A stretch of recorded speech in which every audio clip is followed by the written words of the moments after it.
to consider 5 bills.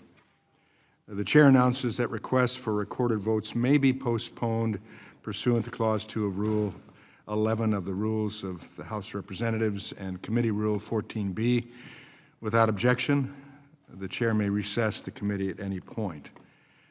Good morning and welcome to the Committee on Education and Workforce. Today, the committee will mark up H.R. 8736, Restoration of Employment Choice for Adults with Disabilities Act, H.R. 8705, Civics and History Advancement to Restore Learning, Integrity, and Education Act, H.R. 7362, Form 5500 Filing Simplification Act, H.R. 7895, PBM Kickback Prohibition Act, and H.R. 8684, Transparency in Billing Act, which takes the prize for the shortest title.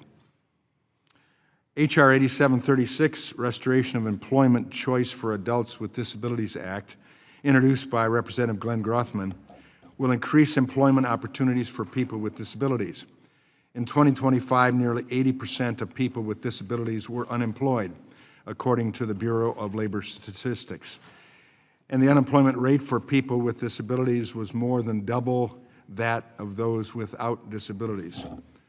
For people with intellectual and developmental disabilities, some estimates place unemployment rates near 20%. At a time when we should be removing the barriers to work and promoting greater independence, outdated federal policy too often stands in the way.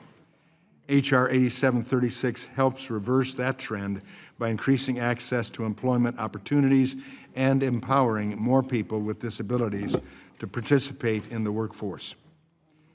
H.R. 8705, Civics and History Advancement to Restore Learning, Integrity, and Education Act, introduced by Representative Burgess Owens, ensures that the American History and Civics program stays true to its purpose, educating students about America's rich civic inheritance and the importance of our founding and the value of respectful civil dialogue through the free exchange of ideas. The Biden-Harris administration attempted to radicalize this bipartisan program. Today's bill sends a clear message that it was wrong. Children should be educated in civics, not indoctrinated. H.R. 7362, Form 5500 Filing Simplification Act, introduced by Representative Grothman, streamlines the annual reporting requirement for employee benefit plans under the Employer Retirement Income Security Act of 1974, or ERISA.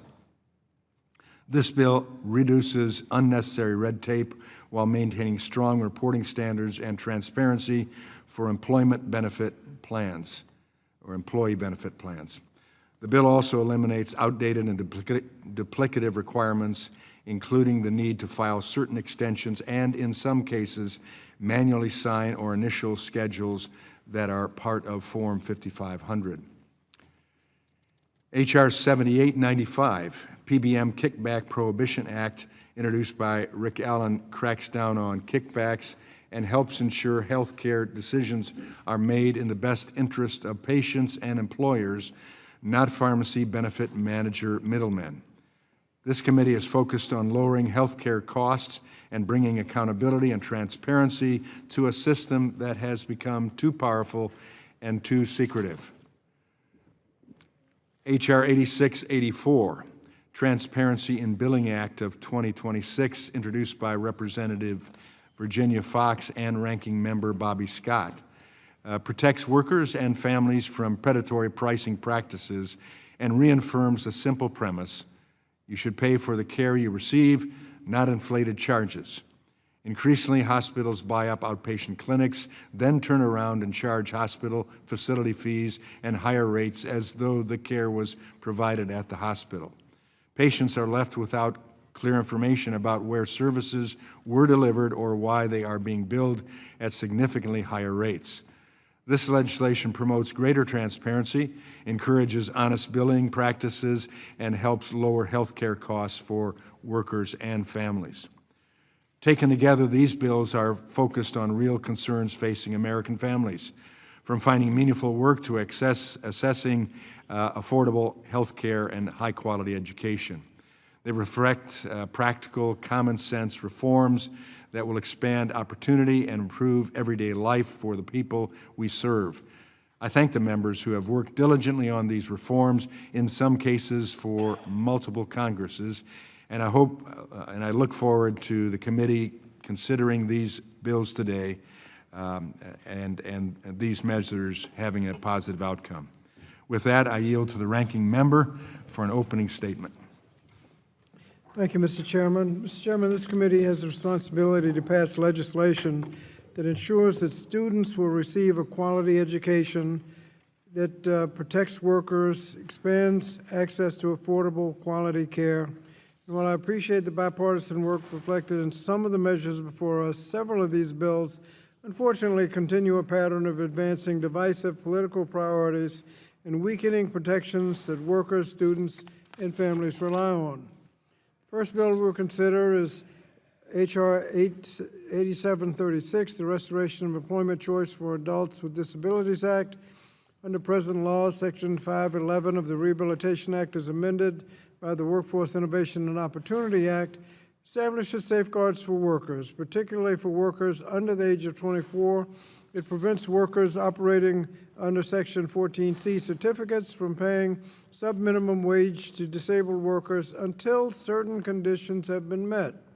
This bill would weaken those requirements by allowing younger disabled workers to be paid sub-minimum wages without first completing all existing transition and vocational rehabilitation steps.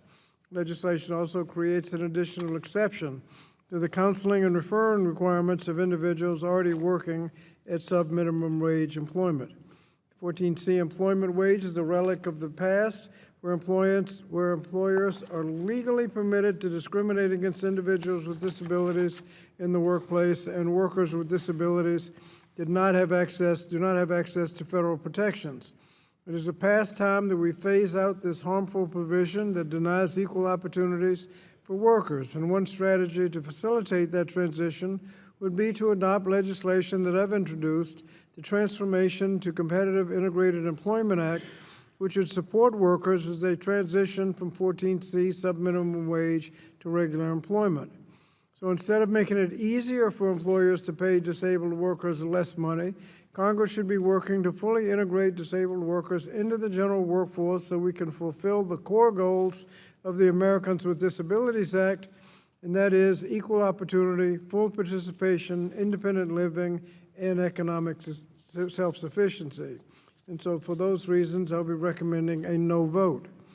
Next, we'll consider H.R. 8705, the Charlie Act. Under current law, Title II of the Elementary and Secondary Education Act promotes history and civics education by funding grants for teacher training, student resources, and innovative instruction in history, civics, government, and geography. This legislation would prohibit federal funds from being used for what the bill defines as discriminatory equity ideology or gender ideology, and would also prevent the Department of Education from prioritizing race, sex, sexual orientation, gender identity, or immigration status when awarding grants in this program. Moreover, the bill is named to honor Charlie Kirk, who is known for regressive politics and hateful rhetoric, including statements such as, quote, "We made a huge mistake when we passed the Civil Rights Act in the mid-1960s," or, quote, "Large dedicated Islamic areas are a threat to America," and referred to trans individuals as, quote, a throbbing middle finger to God and an abomination. I strongly condemn the manner in which Charlie Kirk's life was taken, but he is not a role model for our children, and we should not be advancing legislation inspired by his legacy. This bill is in part a broader political agenda targeting how history and identity are discussed in educational settings. Students should learn accurate and comprehensive American history, including the Civil Rights Movement, immigration history, and other foundational movements in our nation's history. This bill does not advance those objectives, and for those reasons, I'll be recommending a no vote. Form 5500 Filing Simplification Act is the subject of the third bill that we'll consider, H.R. 7362. The Form 5500 is an important source of information on the funding, investment, fees, and operation of pensions and other employee benefit plans. Congress and federal agencies and researchers and many private sector stakeholders use and rely on Form 5500 data. Hundreds of thousands of pension plans and tens of thousands of other employee benefit plans meet the current Form 5500 filing deadline. And for those plans that need a little extra time to file, particularly large ones that must complete an annual audit, there's already an easy way for plans to obtain an automatic extension for up to 2.5 months. There doesn't appear to be a problem that needs to be solved here, yet 7362 would automatically extend the statutory deadline for all 5,500 filers, even those meeting the current deadline. So as my colleagues may know, there's already a multi-year lag in compiling and publishing Form 5500 data. I worry that this bill would cause further delays. Further, the bill is drafted in a way that at best leaves it unclear whether plans would also receive an additional extension on the top of the already delayed statutory deadline provided under the bill. It's regrettable that committee Republicans needlessly rushed this bill to markup, believing that the legislation hearing box was checked after one member mentioned the bill during questions in a recent health subcommittee. H.R. 7362 deserves far more attention and scrutiny than it has received, and I plan to oppose the bill and urge my colleagues to do the same. The last two bills before us relate to health care. They address important issues impacting both consumers and employers alike. Pharmacy benefit managers, PBMs, play an important role in negotiating prescriptive drug prices and administering pharmacy benefits. While we've made progress in improving transparency regarding PBMs, concerns remain about their business practices and potential conflicts of interest. Currently, PBMs pay referral fees to brokers, consultants, or other similar entities that many believe influence their recommendations to healthcare plan sponsors regarding which PBM they should choose. Under the bill, the PBM Kickback Prohibition Act, that would amend the Employee Retirement Income Security Act, or ERISA, to prohibit PBMs from paying such referral fees to brokers and consultants. I support the goal of the legislation. I regret that we were not given the opportunity to engage in a bipartisan process during the creation of the legislation, nor an opportunity to strengthen the bill to ensure that it achieves its intended policy objectives. And finally, we'll consider H.R. 8684, the Transparency in Billing Act of 2062.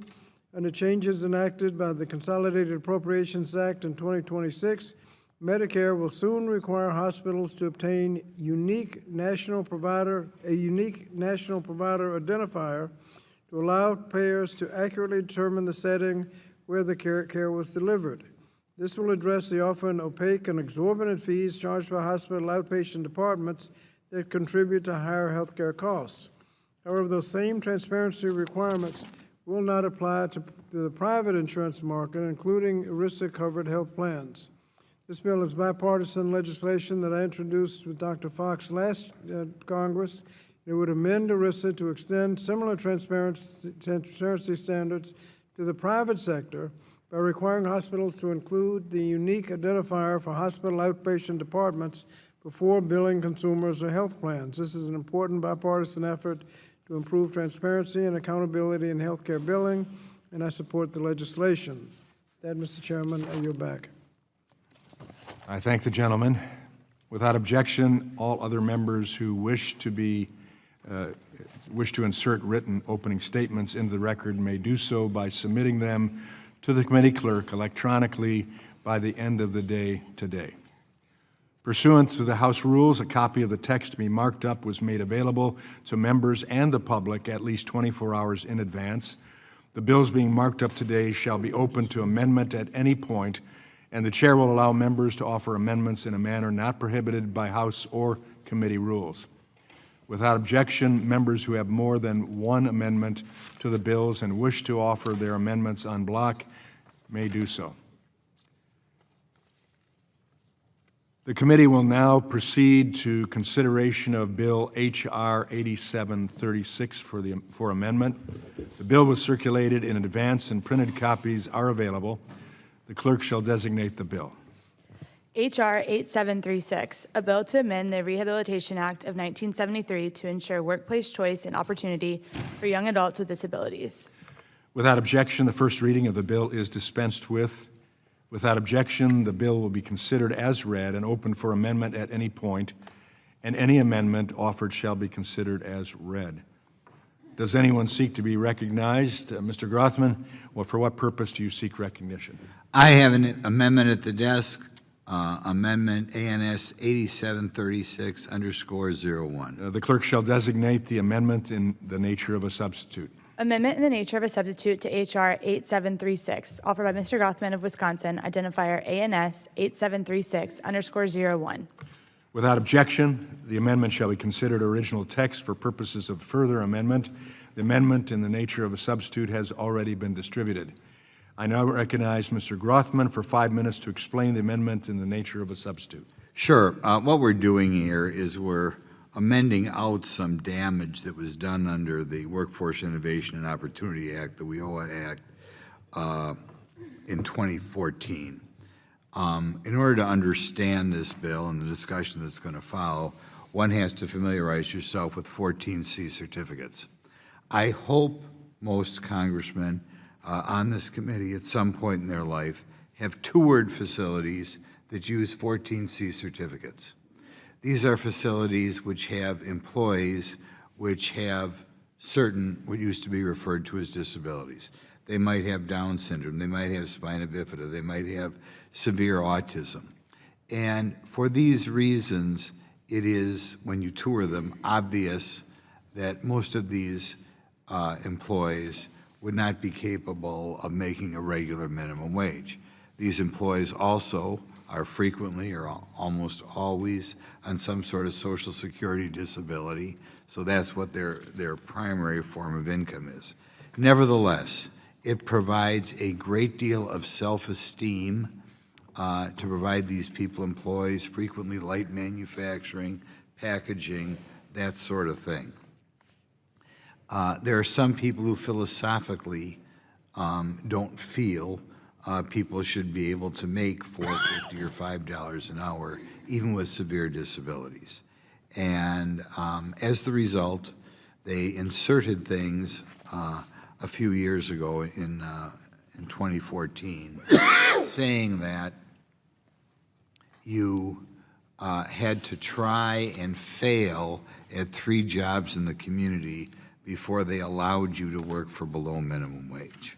First of all, you're taking freedom away from these people, but in addition, you're creating a very, very difficult, arduous process in which people have to somehow get hired to jobs that they obviously are not qualified for, and then fired from jobs they are obviously not capable of doing. A horrible thing to do to people who already were dealt a tough lot in life. In order to take the job that you want, you have to find a way to get hired 3 times and fired 3 times. Okay, this bill gets rid of these changes that were made in 2014 and goes back to the time when people can freely work at sub-minimum wage jobs if it can be shown they cannot work for an average income. I'll repeat, my bill lowers the age from 25 to 18, allowing people to make the choice that works best for them while finding a fulfilling job opportunity they might not get otherwise. 14C is about choice. Nobody is forcing people to work here, but I strongly beg all members of the committee, by the way, we're in election season, I think a good thing to do would be to tour one of these facilities, and it will make you feel very good about people who are smiling and very happy and have been dealt a difficult lot in life. If we wind up getting rid of these 14C jobs, we wind up in a situation in which these folks will not be working. They will wind up in what they call day services, in which they do puzzles or watch TV, and don't get the satisfaction that you get when you are working and getting a paycheck. So we're rooting these people's lives. I recently talked to a facility that the current burden caused them to get rid of their 14C jobs. They found none of their employees who had been making sub-minimum wage, found another job for 30 hours in a week. None. So in other words, it was back to the day services. I urge all members to vote yes on ANS, which makes a technical change to the bill, and support H.R. 8736. And one more time, give these people who've been dealt a lot in life the freedom to work under a 14C certificate. Thank you. Gentleman yields. Are there any members who wish to be recognized for further discussion on the amendment in the nature of substitute? The gentlelady from Georgia, Thank you so much, Mr. Chairman. recognized. Thank you very much. I mean, I really do appreciate my colleague from Wisconsin's stated intent to make it easier for Americans with disabilities, because I most definitely have the same sentiments. We want to help them to find meaningful employment, but I don't see why employees should be able to legally pay those workers below the federal minimum wage of $7.25 an hour just because they have a disability, especially when the minimum wage is as low as it already is today. A recent study from the Government Accountability Office found that the average wage for 14C employees was just $3.50. $3.50 won't even get someone a gallon of gas today. And some employers are legally paying people just 25 cents an hour. That's a quarter for an hour of work. That's not fair. That's not right. This is a direct quote from the Department of Labor, where they say the wage must be proportional to the worker's productivity compared to a non-disabled worker doing the same job, end quote. You know, that is a demeaning process that people without disabilities aren't even subjected to. At every job site, workers in the same positions are more productive than others. They still get the minimum wage, and they have the same base pay. It's a totally different standard that only disabled workers have to deal with, and that's just not fair. Also, who is deciding that their work is worth so little? I don't believe that there are any situations where someone's time and their effort are worth less than the minimum wage, and certainly not for 25 cents an hour. Just as I believe there is dignity in work, I believe there is more dignity in being paid your worth for the work that you do. I would like to submit for the record a deeply disturbing story that I had a chance to read from the New York Times about a group of sub-minimum wage employees found living in a bug and rat-infested house in rural Iowa in 2009, where they worked at a turkey processing plant in return for food, a place to stay, and $65 a month for over 30 years. Without objection, it'll be. Thank you very much. $65 a month to get up before dawn and work at a poultry plant, pulling gizzards by hand on an assembly line, doing the jobs no one else wants to do because the work is hard and the pay is low, and gutting turkeys is messy. They were abused and treated like children. They had their wages and their personal property taken away from them and were physically beaten for perceived infractions on the job and at the house. They were kept in these conditions for decades until someone did something about it. It led to the largest jury verdict in the history of the Equal Employment Opportunity Commission, over $240 million that were awarded in damages, but no amount of money in the world can give these men back the years that were taken from them. Many of them went on to live better lives, getting a pay raise and using their newfound freedom to work where they want to and do the things that they want to do, like go on a date, garden, or watch NASCAR, simple things that these men were denied for decades. This is exactly why these guardrails were put in the program. For every story shared where we heard about how good these programs are, I want to respectfully remind everyone that there are also stories like this, and this is just one that we know of. These are the stories Congress should be trying to stop before they eat up people's entire lives.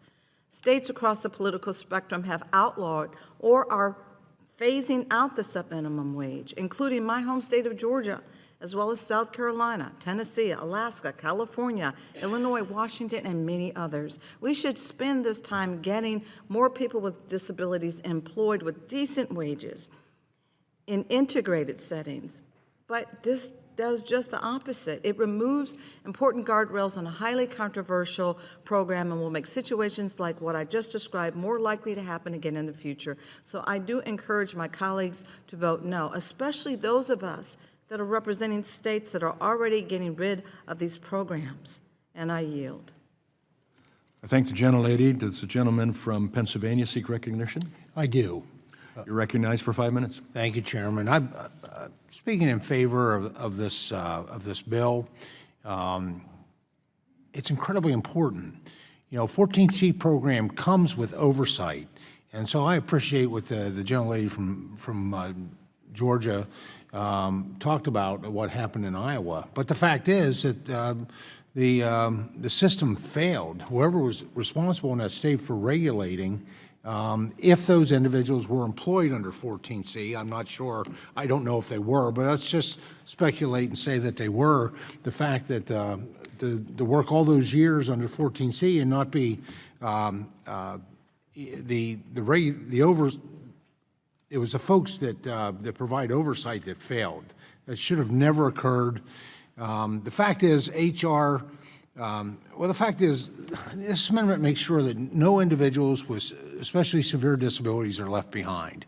And that's what's happening. I've spent my entire adult working career prior to coming to Congress working with individuals who were living with life-changing disease and disability.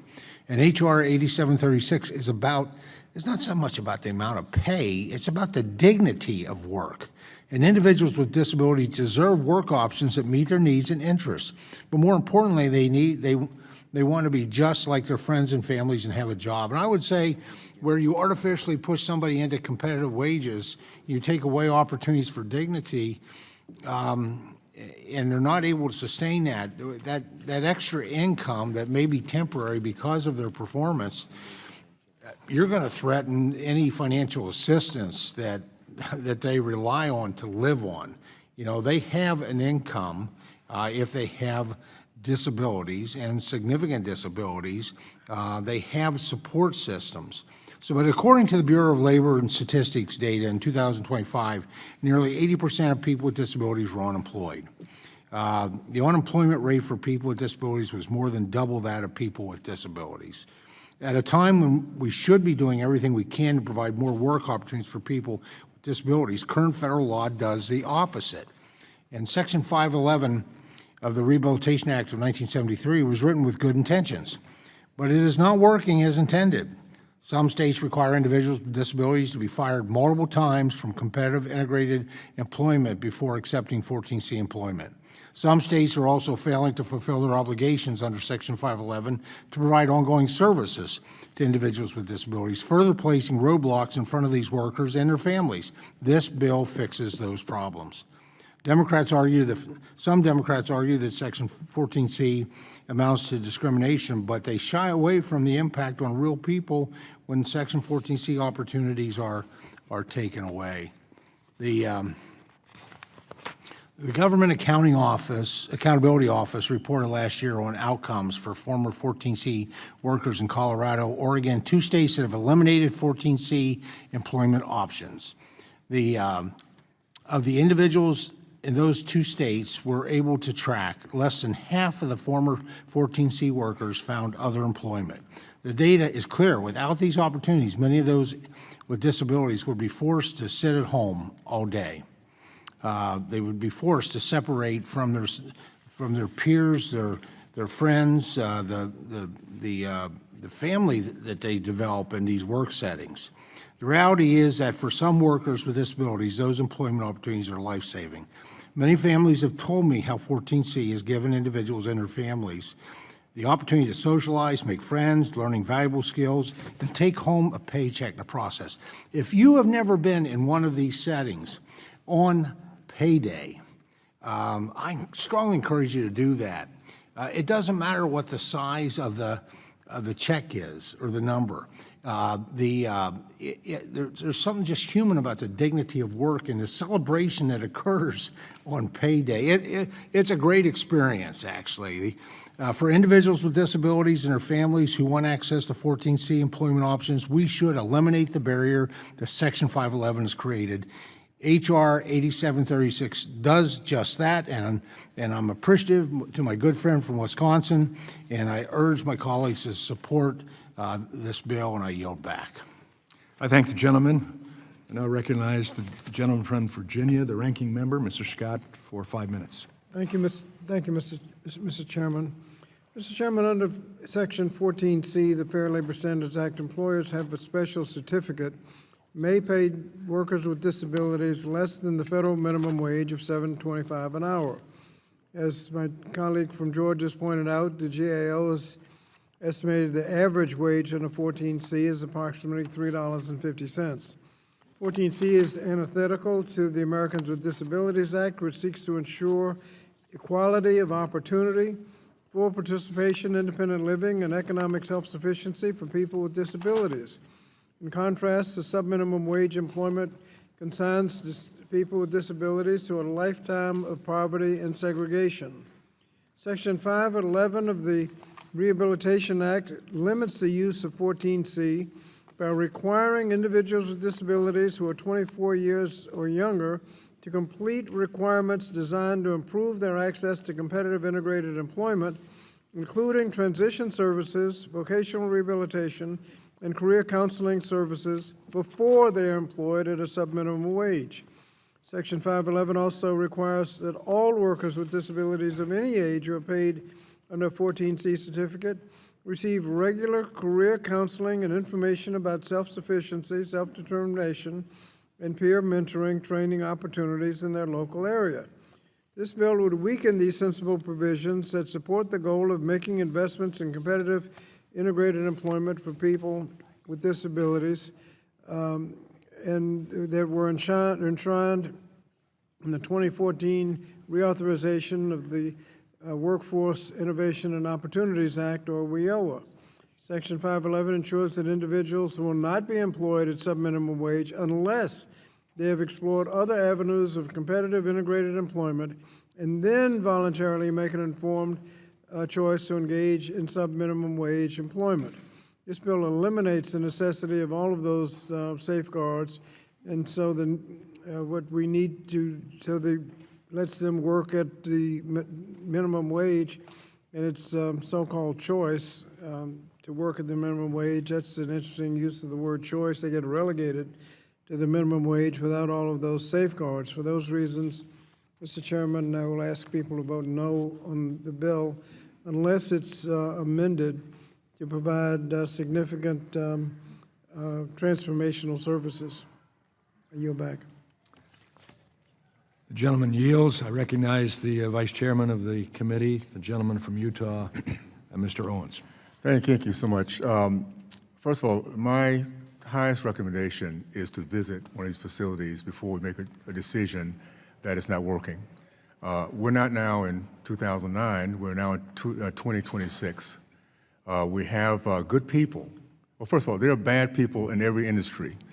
Let's not look at those who take advantage of people to say that no one else will have these opportunities. There are good people who actually don't look at the return on investment, but just want to give people the dignity of work. The facility I visited in Wisconsin, I remember one particular person, mental disability, blind, he's putting a peg in a hole. He's getting paid.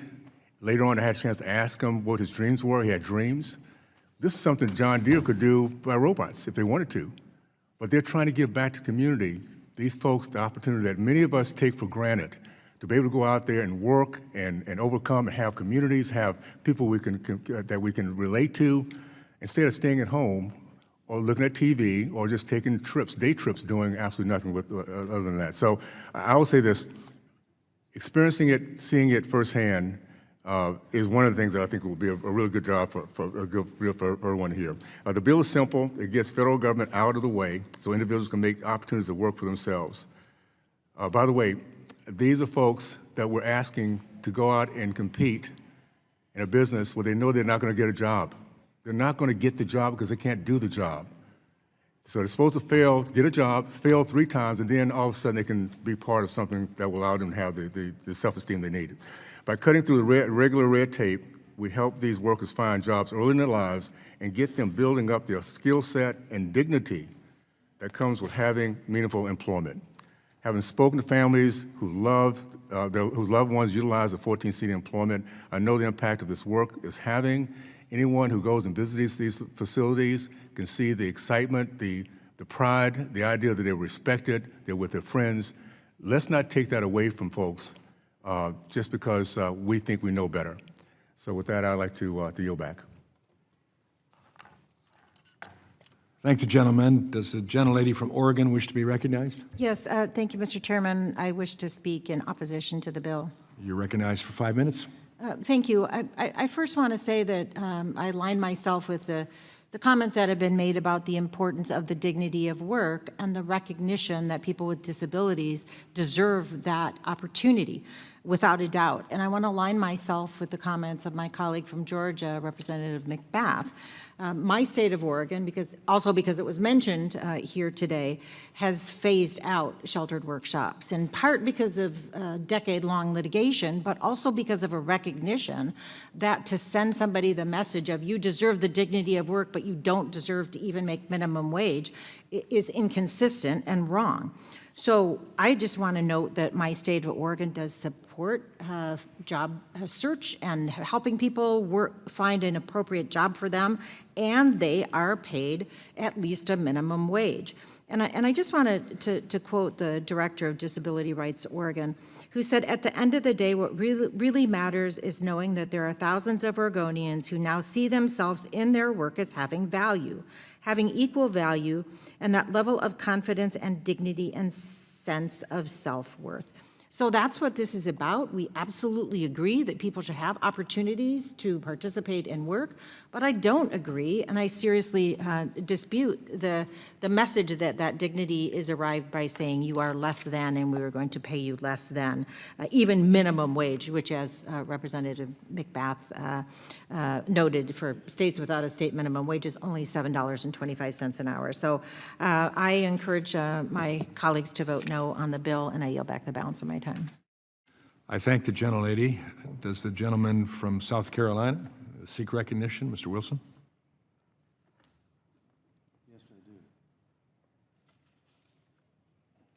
I do. You are recognized for 5 minutes. Thank you very much, Mr. Chairman, for your leadership on this very important issue, and I'm very grateful to provide my time to the distinguished congressman from Wisconsin, the author of the bill, Congressman Grothman.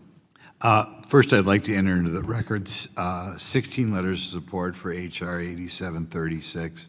They come from Project CU, Inc., Can-Do Industries, Inc., Blackhawk Technical College, Remarkable Chippewa River Industries, A-Team Arkansas, A-Team USA, and over 130 parents and guardians and loved ones who signed a letter urging this bill be passed out of committee. Without objection, hearing none, they're entered.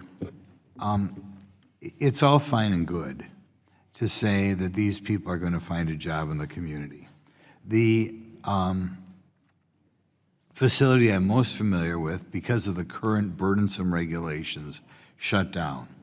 They had at that time 30 employees working at sub-minimum wage. Not one found a job of at least 30 hours a week in the community, which should be obvious if you tour these. You know, there are not a lot of things that we do here in Congress that really make you feel good, really make you feel good about great things going on in America.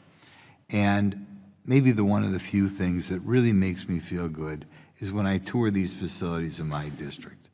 We have 8 in my district. They are all wonderful facilities. The employees there are very happy to be working there, and really their whole life, to a degree, is built around their job, particularly because they get to know all sorts of new people If I had a handicapped child, one of my concerns would be, do they have any friends outside the home? These facilities provide situations with friends and the dignity of work, the chance to earn some money, buy your own gifts for your parents, buy your own clothes for yourself. These people virtually all have separate sources of income on Social Security disability. But in any event, I suppose this debate is going to go on. I beg members on the other side of the aisle to tour some of these facilities and see how happy these folks are and see how obvious it is. You are not going to find genuine minimum wage jobs unless it's a very short-term thing, more in the nature of charity.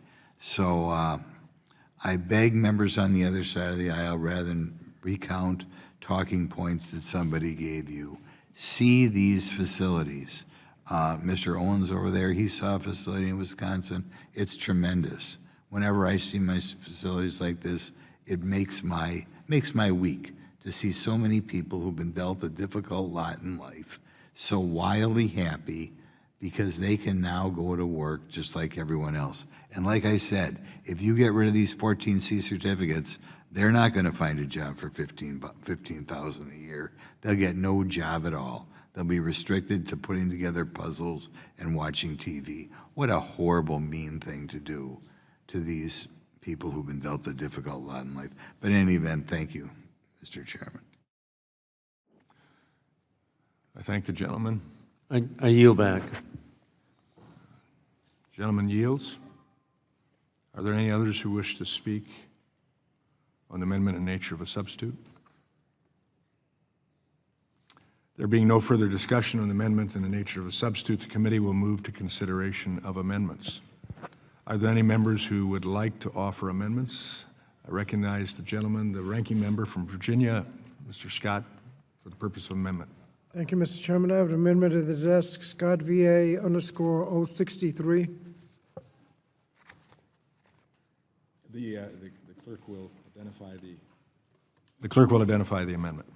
Amendment to the amendment in the nature of a substitute to H.R. 8736, offered by Mr. Scott of Virginia, identifier Scott VA _ 063.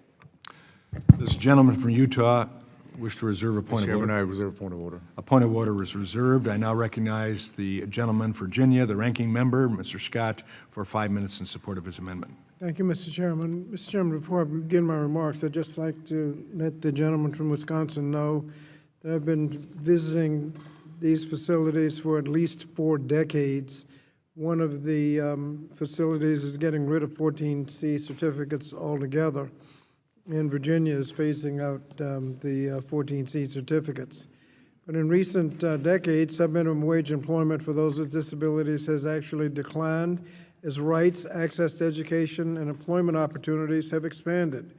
The 2014 Workforce Innovation and Opportunity Act, WIOA, the law governing public workforce system, prioritized competitive integrated employment, referred to as CIE, for those with disabilities. CIE is defined as a job where the worker earns the prevailing minimum wage, works alongside non-disabled workers, and receives the same benefits as non-disabled workers and has the opportunities for advancement.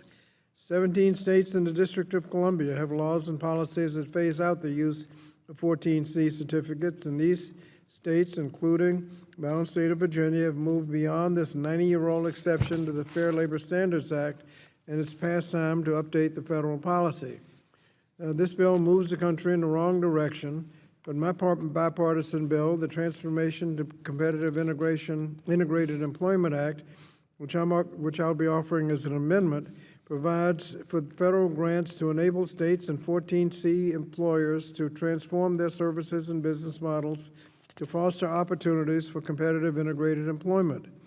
This legislation phases out the use of 14C in the remaining states that have not already done so over roughly 5-year timeline, bringing the entire country into the 21st century where disability employment policy is concerned. There are many challenges facing workers with disabilities. Many need home and community-based services to remain in their communities. For example, Medicaid home and community-based services provide the critical supports that many individuals need to live safely in their homes, participate in the life of their communities, and succeed in competitive integrated employment. However, the draconian cuts to Medicaid and the big ugly bill passed last year threaten these services across the country, slashing Medicaid funding by about $1 trillion over the coming decade, even as many states are already struggling with rising costs and shortages of direct care workers, job coaches, and others who provide these services. At the same time, Health and Human Services Secretary Kennedy and others in the Trump administration have, without offering any evidence, asserted that Medicaid home and community-based services are rife with fraud and abuse, and raised questions whether the government should pay family caregivers at all. Instead of making it easier for 18 to 24-year-olds to begin their working lives in sheltered workshops, we should be providing funding so that states and current 14C employers can create greater opportunities for competitive integrated employment, including by providing wraparound services that help individuals succeed in real jobs at real wages in their communities. The Transformation to Competitive Integrated Employment Act does that. I'm offering it as an amendment to the bill, and it does a much better approach than the underlying bill, and so I urge support of my amendment. Yield back. The gentleman yields. Does the gentleman from Utah insist on a I withdraw my point of order. point of order? Reservation is withdrawn. Does anyone else seek recognition on the amendment? Mr. Chairman. Does the gentlelady from North Carolina, Ms. Adams, seek recognition? Yes, Mr. Chairman, I move to strike the last word in support. You're recognized for 5 minutes. Thank you. I want to speak in support of Ranking Member Scott's amendment. $3.50. That's the average hourly wage for disabled workers operating under 14C vouchers and sheltered workshops. In this economy, 8 hours of work at that wage would barely cover a day's worth of food. Regardless of ability, every working person in this country deserves to be treated with dignity, respect, and fairness in the workplace. And while I understand the value that sheltered workshops have provided to workers with disabilities and their families, the 14C program has failed to provide disabled workers with the dignity they deserve. Employment in sheltered workshops is designed to be temporary. Disabled workers are meant to learn valuable skills and transition into competitive, integrated employment. But that's not what's happening. Less than 5% of those making sub-minimum wage will transition to competitive, integrated employment in their lifetime. And the underlying bill would only make the pathway to integrated employment more difficult for disabled workers. We should be working toward phasing out, not expanding 14C. Opponents of this amendment will claim that phasing out 14C will take opportunities from disabled adults. That couldn't be further from the truth. And frankly, I find the idea that disabled adults are only employable at starvation wages to be patronizing and dehumanizing. Mr. Chairman, I would like to insert into the record a 2024 study published in the JAMA Health Forum titled Repeal of Subminimal Wages and Social Determinants of Health Among People with Disabilities. Without objection, it'll be inserted. This finds no decrease in employment outcomes for workers with cognitive disabilities following the repeal of 14C waivers. I think that the most important part of any plan to phase out 14C is a gradual transition and investment in wraparound services to ensure that no one is left behind. And this amendment does that. Over a 5-year period, the subminimal wage would be eliminated. Current 14C certificate holders would be given the resources they need to transition to an integrated employment model. This amendment takes a careful approach that ensures disabled workers and current 14C employers are participants in, not subjects of, the transition to competitive integrated employment.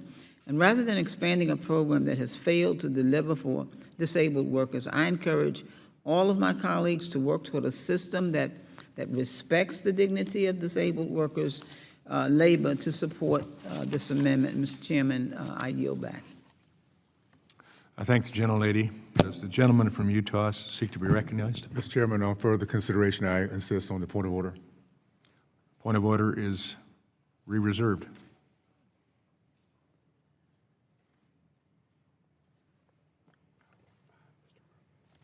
Does the gentleman from Wisconsin, Mr. Grothman, seek to be recognized? Yeah, I'd like to speak to the amendment. You are recognized for 5 minutes. Again, I wish the folks on the other side of the aisle, and I know Bobby Scott has, I don't know how you can not see these things, not tour these things and feel good about them. These people are not starving. They are almost uniformly on some sort of SSI, so this supplements their other income. One thing that hits you about touring these facilities is how happy people are, in part because they have a satisfaction of finding a job. There have been studies done, and very few of these people find jobs in the community at regular minimum wage. I talked to one of these facilities that did close in the last year. It breaks the heart of the people who ran the facility, but they tell me not one person of the 30 people who were left on the floor when they closed found a job for over 30 hours a week. You can sometimes find a charity job in which some employer makes themselves feel good by hiring somebody for 5 or 6 hours a week, but these people are not going to find another job.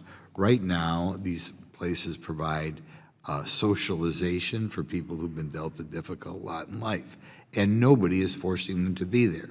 They've got themselves, they've got their guardians, they've got their parents, and they are making this choice because it's what they like the best. And the fact that the law that we passed in, 2014, takes away this option from people is just so horrible. I mean, we do all sorts of stupid things here in Washington, but the idea, I mean, I think one of the dumbest things is to take away an option from people who've been dealt this difficult lot in life and saying you cannot have the happiness that comes with having a real job with real fellow employees. In any event, I encourage people to vote against the amendment. I thank the gentleman. Does the gentleman from Utah insist on his point of order? Yes, Mr. Chairman, I insist on my point of order.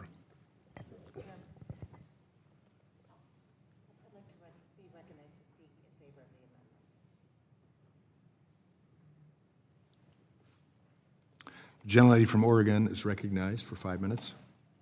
Thank you, Mr. Chairman, and I don't know procedurally where this is in the point of order, but I just wanted to speak in favor of Mr. Scott's amendment, and again, reiterate that everyone in this room, I'm sure, understands the importance of the dignity of work and having people have opportunities to get that dignity from a job. But what does not give dignity is saying to someone that you do not deserve to be adequately paid for the work that you're doing. And I just want to note, according to the organization New America, they ranked states overall on subminimum wage and employment policies. And I'm proud that my state of Oregon has a high score of 88. I'll note that the state of Wisconsin has a 36 score. We have done a lot of work to make sure that people have employment and that they are paid at least a minimum wage. And I think this is an important conversation to have about that dignity of work, and it is not dignified to say someone, you work, but you do not deserve to be paid even minimum wage. That is, to me, seems like exploitation. There are better ways to address this by doing all we can to place people in employment that's appropriate for them and for which they are paid for the work that they are doing. So I support the amendment, and I yield back the balance of my time. Gentlelady yields.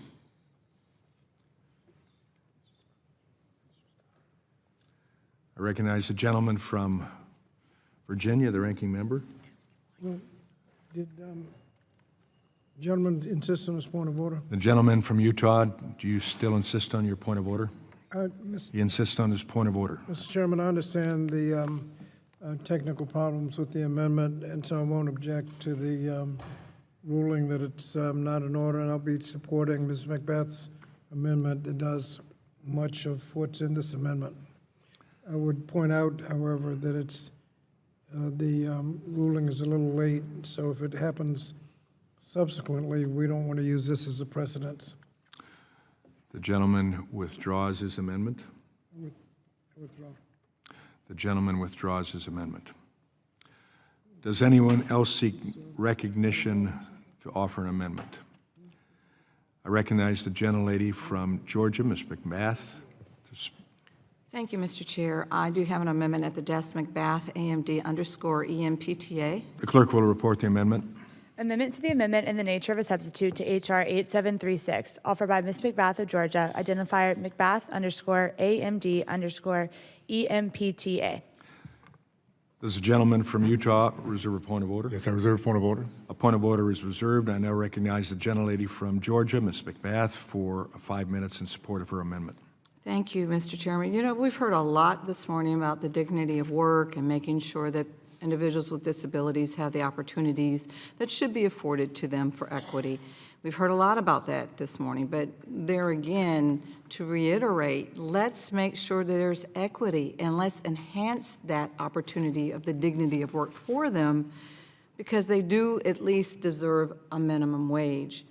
I'm going to kind of go off script here. I actually have a family member that has processing disabilities. I have a family member. He, was born a preemie, and we recognized very early on that, he was having processing, learning disabilities, all those kinds of things, and to some extent, a physical disability. But I assure you, he is working a full-time job, and he is working in an environment that they are paying him a fair wage, the minimum wage. So I don't want us to discredit people because of their disabilities and say that they don't deserve a fair minimum wage. If we're talking about the dignity of their ability to be able to work and be a thriving part of society, that is their right. So let's enhance that. And so, as I said before, the underlying bill rolls back progress towards equal opportunity for people with disabilities that was made in the 2014 WIOA.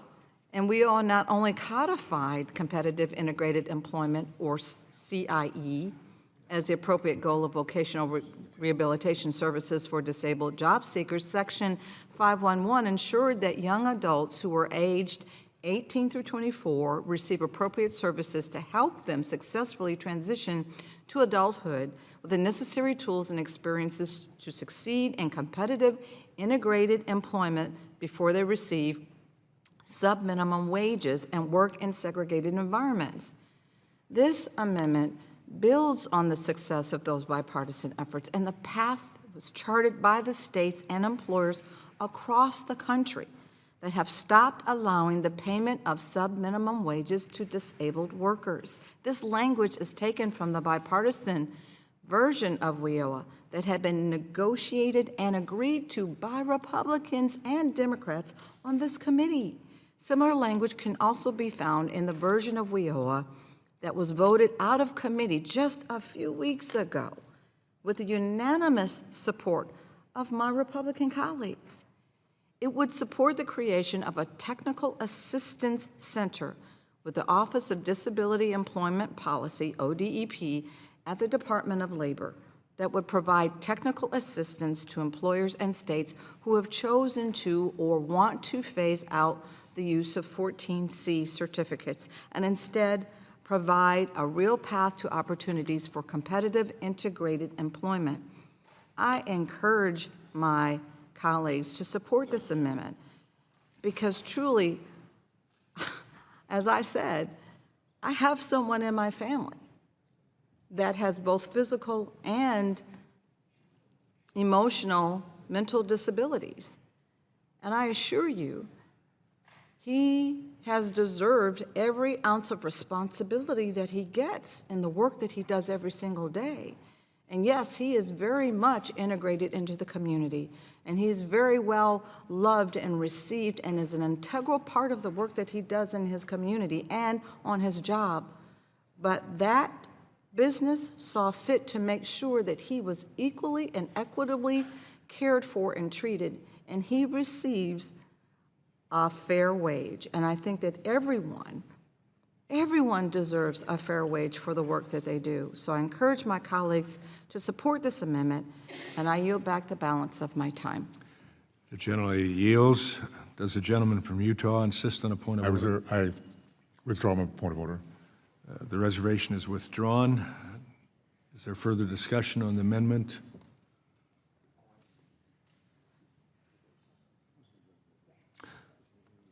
I recognize the gentleman from Virginia, the ranking member. Mr. Chairman, without going into more detail, the gentlelady from Georgia has outlined the amendment. I'd just point out that the amendment was based on language that was agreed upon by both Democrats and Republicans in the WIOA bill we negotiated in the last Congress, and that the same language was part of the bipartisan the WIOA bill that the committee considered a few weeks ago. So hopefully it can be adopted in this bill. Yield back. The gentleman yields. Does the gentleman from Wisconsin wish to speak on this amendment?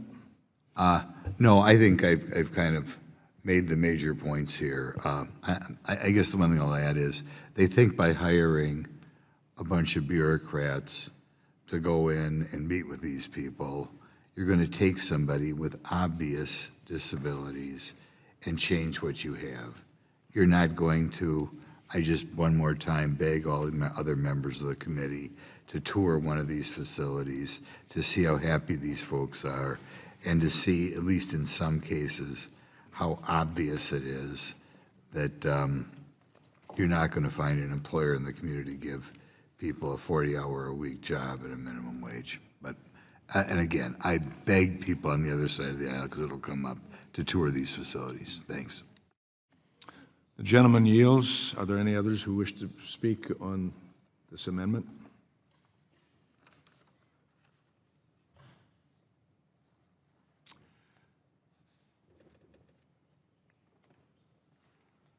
Seeing no other members wish to speak on the amendment, the question is on the amendment by the gentlelady from Georgia. All in favor say aye. Aye. All opposed, no. No. In the opinion of the chair, the noes have it, and the amendment is not agreed to. A recorded vote is requested. Roll call vote is ordered pursuant to the chair's previous announcement. This vote will be postponed. Are there any further amendments to the amendment in the nature of a substitute to H.R. 8736?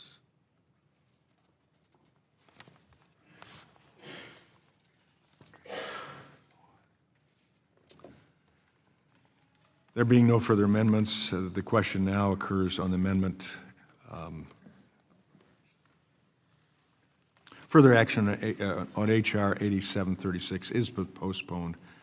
We'll now move to consider the next bill.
The committee will now proceed to consideration of Bill H.R. 8705 for amendment.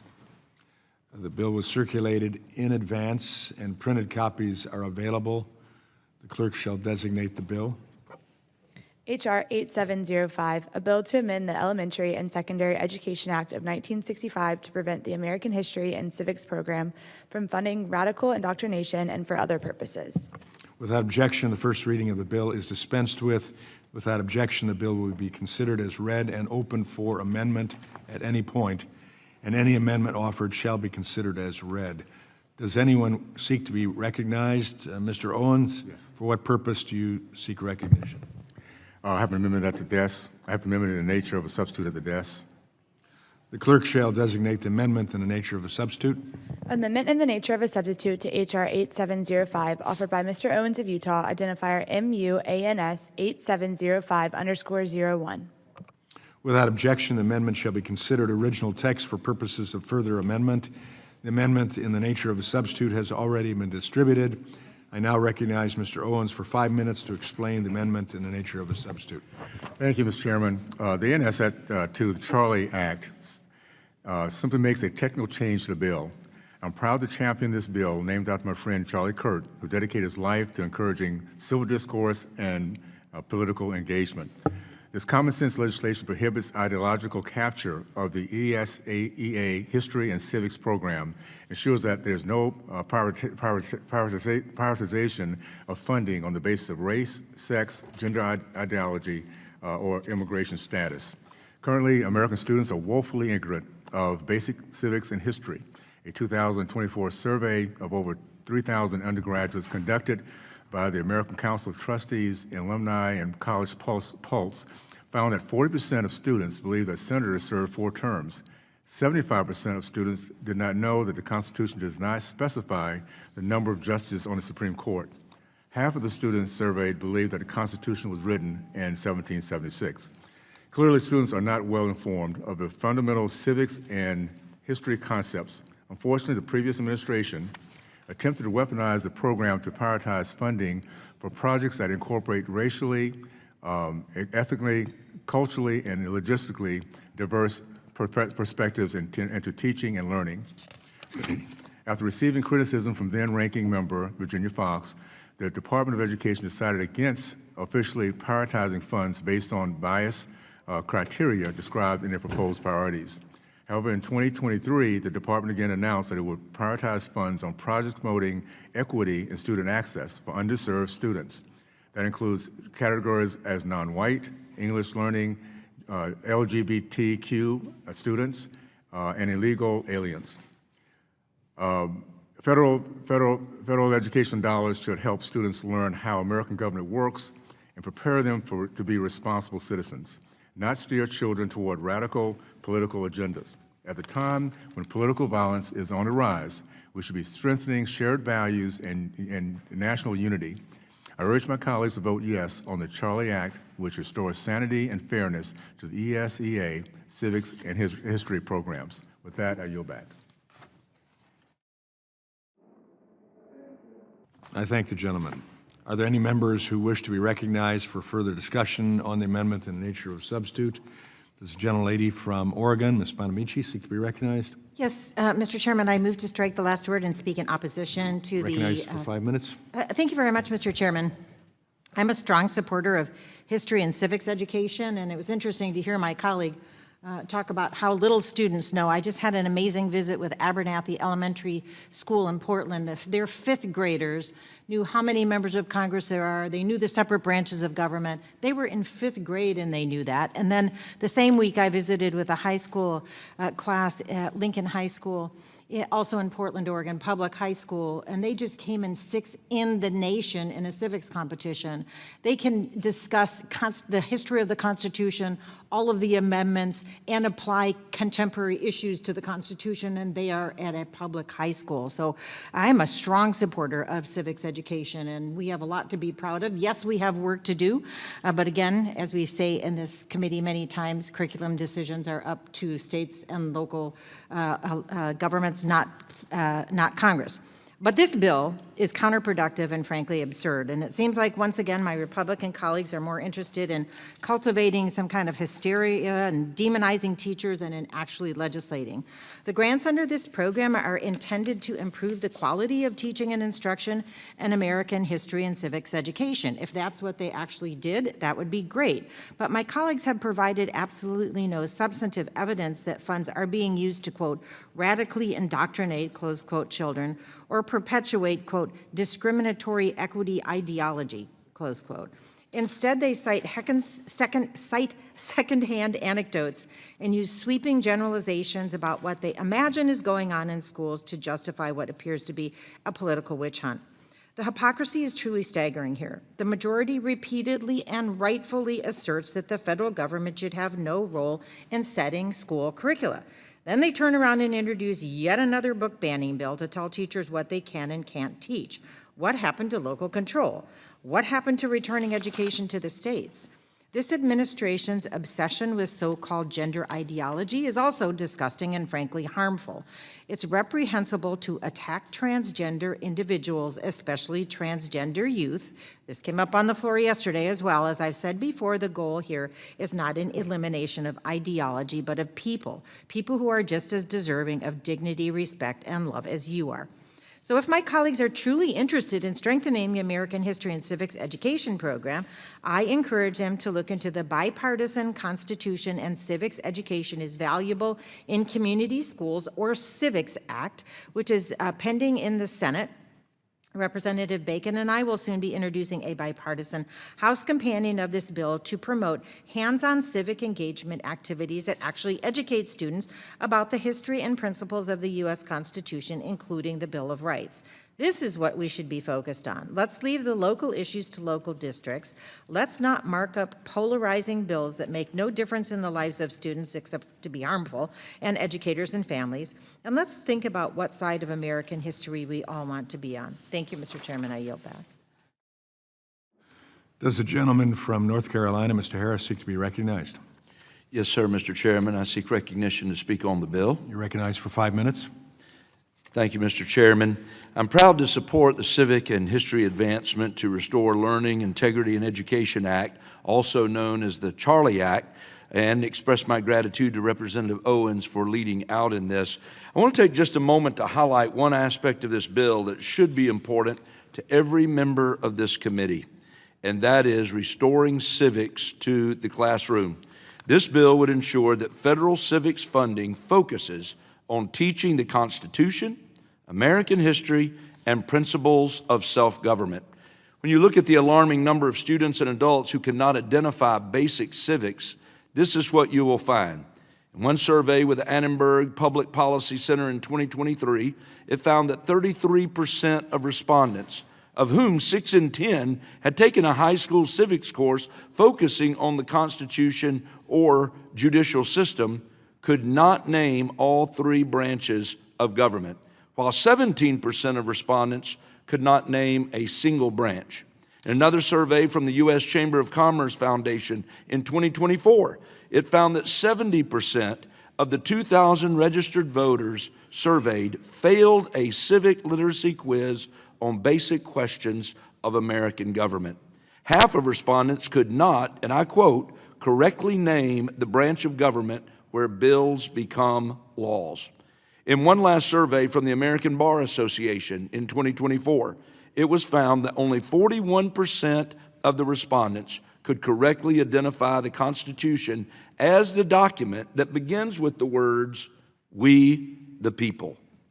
Now, these findings are alarming and raise questions about the state of civics education in schools across this country.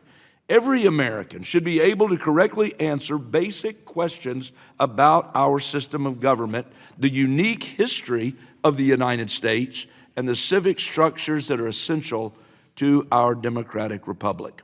It's long past time that we address this problem and ensure that schools do a better job of teaching students about the blessings of American liberty and the responsibilities of citizenship. And so with that, I urge all my colleagues to support the Charlie Act. And Mr. Chairman, with that, I yield back. I thank the gentleman. Are there any others who wish to be identified? This gentlelady from Georgia, Ms. McBath. You wish to be recognized? Thank you, Mr. Chair. I wish to speak in opposition to the amendment in the nature of You're substitute. recognized for 5 minutes. Thank you. Naming a censorship bill the Charlie Act is a level of irony that should not be lost on my colleagues. This is another bill about pressuring schools and teachers into conforming to this Republican majority's specific worldview. While Republicans want to say that they are fighting to preserve the free exchange of ideas and diversity of thought, they regularly do just the opposite. Schools and teachers are being targeted with funding cuts and personal attacks just for having different opinions than the president, just for disagreeing with the administration about highly controversial topics that are meant to be discussed and debated freely in academic settings at the appropriate time. This majority claims to be protecting diversity of thought while they actively go out of their way to get people fired and punish schools for simply just using the word diversity. While they fail to see the irony in getting rid of viewpoints that they only view as bias due to their own personal biases. Time and time again, Republicans in Congress say one thing, but they then do the other. The American people are not naive. They know that the Republicans claiming to be warriors for freedom of thought are the very same ones stopping conversations and banning books in classrooms around the country at both universities and high schools. They are the same ones who will call you un-American for trying to push this country to live up to its founding ideals that all men are created equal. You can't have it both ways. It is not possible to defend free speech while preventing discussions because you disagree with them and don't want them happening. That is hypocrisy. This refusal to have difficult conversations, to refuse to discuss history just because it makes someone uncomfortable, to attack people's character and ideals directly instead of debating these things so people can decide what they think for themselves, is a disservice to our students. It is a disservice to those who lived these realities and to the people who put their lives and reputations on the line to help our country live up to its promise. I can assure you, I spent many years with my family on the front lines fighting for the civil and human rights of all Americans so that everyone would be able to be engaged in the diversity of thought and ideas, whether they agreed with mine or not. I engage with my Republican colleagues all the time, whether we agree or not. But it is that diversity, it is that interfacing, it is that interaction, it is the freedom of thought and opinions and ideals that make this country great. So we shouldn't be hampering the ability for people to directly debate ideas and talk about things that they believe are important, especially our students.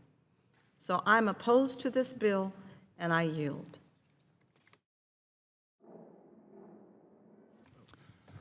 I recognize the gentlelady from Illinois, Ms. Miller, for 5 minutes. Thank you, Mr. Chairman, and a special thanks to Representative Owens for leading this important bill. America is the greatest nation on earth. We have a wonderful history filled with rich stories and enduring legacy. But for decades, Democrats have hijacked our schools and turned them into indoctrination stations, misrepresenting our history and manipulating it to serve their own political ends. In my home state of Illinois, the Chicago Public School District has fully embraced the 1619 Project, a curriculum that distorts historical facts and perpetrates lies about our history to push a political agenda. Let me remind my colleagues, President Lincoln was from Illinois. He healed the nation and ended slavery, and that is a history worth celebrating. The Charlie Act doesn't ban the teaching of American history. Instead, it safeguards hard-earned taxpayer dollars from being used to indoctrinate our children. And I do want to say to my colleague on the other side of the aisle, in light of funding cuts, under Joe Biden threatened to cut school lunch programs if the public schools didn't push radical transgender policies. And we want to protect our children. We are not banning appropriate books. We want perverted, indecent, and inappropriate curriculum out of our schools. They're wasting the students' time and hypersexualizing our students. That's what we want removed from our public schools. The Charlie Act codifies 2 of President Trump's executive orders. It acknowledges the biological reality of male and female and ensures K-12 students are shielded from radical leftist ideology, such as these radical transgender policies and perverted, indecent, and inappropriate curriculum. The bill also prohibits selecting federal grant recipients based on DEI criteria, making school districts compete for federal money based on meritocracy, and not diversity status. I am proud that this legislation is named after Illinois native Charlie Kirk, a national hero who, as many know, was a lover of American history and wanted civil discourse. It has been said that the more a society drifts from the truth, the more they will hate those who speak it. The Charlie Act is an appropriate way to remember our friend and to ensure radical leftist ideologies are removed from our schools. I am proud to stand beside Congressman Owens, and I urge all my colleagues to support H.R. 8705. Thank you, Mr. Chairman, and I yield back. Gentlelady yields. There's a gentleman from California, Mr. Tacanos, seek recognition. I do, yes. You're Mr. recognized for Chairman. 5 minutes. I move to strike the last word and rise in opposition to the amendment. We do have a great and glorious history as Americans, but I always put that in the context of the opening words of the Constitution, "We, the people of the United States, in order to form a more perfect union." There were debates during the Constitutional Convention over the original sin of our country, which was slavery. And in fact, parts of the Constitution pay homage to the institution of slavery by the mere fact that slaves were counted as 3/5 of a person. It took a bloody civil war and a great president like Lincoln from a great state of Illinois to be a part of reconciling the contradictions between our founding principles of freedom and equality against the contradiction of slavery.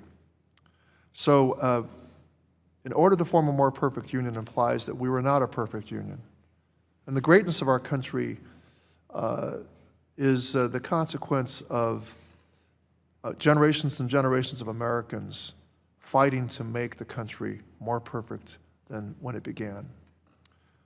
Along these lines, let me talk about my parents and grandparents who spent 4 years as prisoners in American concentration camps during World War II. They were forced from their homes by the government. My mother and father spent their childhoods in tar paper barracks in the deserts of Wyoming and California before starting over from nothing once the war ended. And by the way, these camps were not, meeting OSHA safety standards. My father suffered very serious burns on his legs after falling into a burn pit. Years later, President Ronald Reagan formally apologized for Japanese-American incarceration and acknowledged that it was a grave mistake, quote, based solely on race, unquote. This is a conservative president who also, I think, came from Illinois.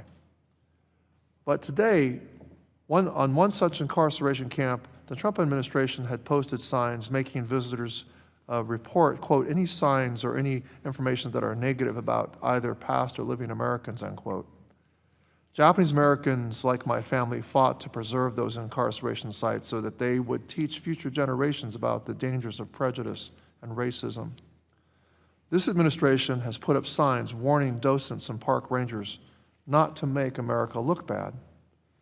I tell this story because that is what this bill does. It prohibits the leading government-funded history and civics programs from discussing racism, systemic discrimination, the existence of transgender people, or any other history the administration doesn't agree with. This isn't civics history. This is censorship. And no matter how this administration and this majority may try, you cannot erase the facts of American history. As a former teacher, I ask, how can we accurately talk about the realities of the American experience if teachers can't discuss how slavery and the Jim Crow era shaped American life today? How can we talk about Japanese American incarceration without talking about the racism and moral failures that led to American prison camps? Or discuss the state violence that led to Stonewall without being, to quote the administration, too negative? This bill seeks to erase transgender Americans entirely from American history and civics curriculum. This is not only harmful, it's inaccurate. Transgender people have existed throughout American history, and we need more education about their stories, not less. And while the majority is busy policing what teachers say, they are ignoring the actual crisis in the classroom. The administration has already canceled $600 million in teacher training grants. 1 in 8 teaching positions are unfilled or filled by a teacher who is not certified for the role. It's estimated that 6 million students are impacted by this shortage nationwide. This bill doesn't offer any support for that crisis. This bill does not authorize a single dollar toward educator professional development. It just executes on the administration's orders to clean up any history it doesn't like. Like Joseph McCarthy before them, the authors of this bill give politicians the unilateral power to censor the ideas they don't understand or don't agree with. It doesn't take long before politicians' ideologies begin to creep further and further into our children's freedom to learn. I yield back, Mr. Chairman. I thank the gentleman. I now recognize the gentleman from Guam, Mr. Moylan, for 5 minutes. Thank you, Mr. Chairman, and not wanting to throw the baby out with the bathwater, I request a point of clarity on the bill and scope of how history can be taught, which a definition that includes the United States is fundamentally racist, sexist, or otherwise discriminatory. So I have a question on how, if at all, the bill might impact teaching constitutional law, specifically the insular cases. Mr. Chairman, I'd like to enter into record a letter from members of Congress, 43 of them, a bipartisan letter to the Attorney General regarding the Justice Department should similarly recognize the racist logic that insular cases doctrine of territorial incorporation represents and expressly rejects this case law, Mr. Chairman. Without objection. Mr. Chairman, I also like to enter into the record that a Department of Justice reply to this letter that the department emphatically agrees with the letter. Without objection. And finally, Mr. Chairman, I also wish to enter into the record Justice Gorsuch, his decision on the Supreme Court decision regarding the insular cases. Without objection, will be inserted. Okay, and Mr. Chairman, all these letters and decisions all agree with the insular case were based on racist ideologies. To include, Mr. Chairman, a final enter into the record the Justice Manual that regards the applicable and constitutional provisions of the U.S. territories. Without objection. Thank you, Mr. Chairman. And because the insular cases are now law of the land and the interpretation of Constitution or fundamental law, I want to know if this will be, how this would impact and what can be taught on it. And my understanding and the staff's decision in staff's discussion is that nothing in this bill would prohibit teaching about the flaws in our past. So my question is for my good friend, Mr. Owens. Would you mind kindly elaborating on how your bill might affect teaching about our complex history and some of the current issues Americans in the territories might face? Thank you so much for this opportunity to clarify this. First of all, this has nothing to do with covering past mistakes. Matter of fact, the beauty of our country is the fact that our history shows our past mistakes. We start off with the concept of becoming a more perfect union. You can't say how powerful that is to have humble founders who realized they were not perfect, but in time we can be much, much better. And that's exactly what our country has become. It's important that as we move forward, that we not only tell the history of our country, tell the history of my history, of segregation, of coming through that process, of how my race dealt with that. All that's important, and the most important thing from that is how far we've come. I'm sitting here now with my friend from Guam, from territory of Guam, and I'm from Utah, with a history, if you go back far enough, that would say we would never be here. But here in this country, because we believe in a more perfect union, because we believe that all men are created equal, because we believe that we the people become one in time with history, then we can truly give our kids a much greater opportunity to have a vision ahead of us. So it's important that we do not teach our past history as if it's our present path. And that's what this is all about. Let's be honest. Yes, we made mistakes, but look how far we've come. Look at what we're doing together as we the people today. If we have teachers, we have folks who understand that process, we give our kids more hope, more vision, more opportunity, and they can become even more perfect than we are today if given the opportunity that they see our past for what it is. So thank you for that question. Just know this is to give our kids, no matter where they are in this great nation, a chance to see that they can truly have even something better to pass on to their kids. I thank my colleague very much for that clear explanation. And Mr. Chairman, I support this measure, and I thank you very much. I yield. Gentleman yields. Does the gentlelady from North Carolina wish to be recognized? Ms. Adams? Yes, Mr. Chair, I move to strike the last word, speaking You're opposition recognized to for the bill. 5 minutes. Thank you, Mr. Chairman. Let me first of all say that I support strong civics education. I support teaching our students American history, government, geography, and the ongoing work of democracy in this country. But this bill does not meet the moment our schools are facing right now.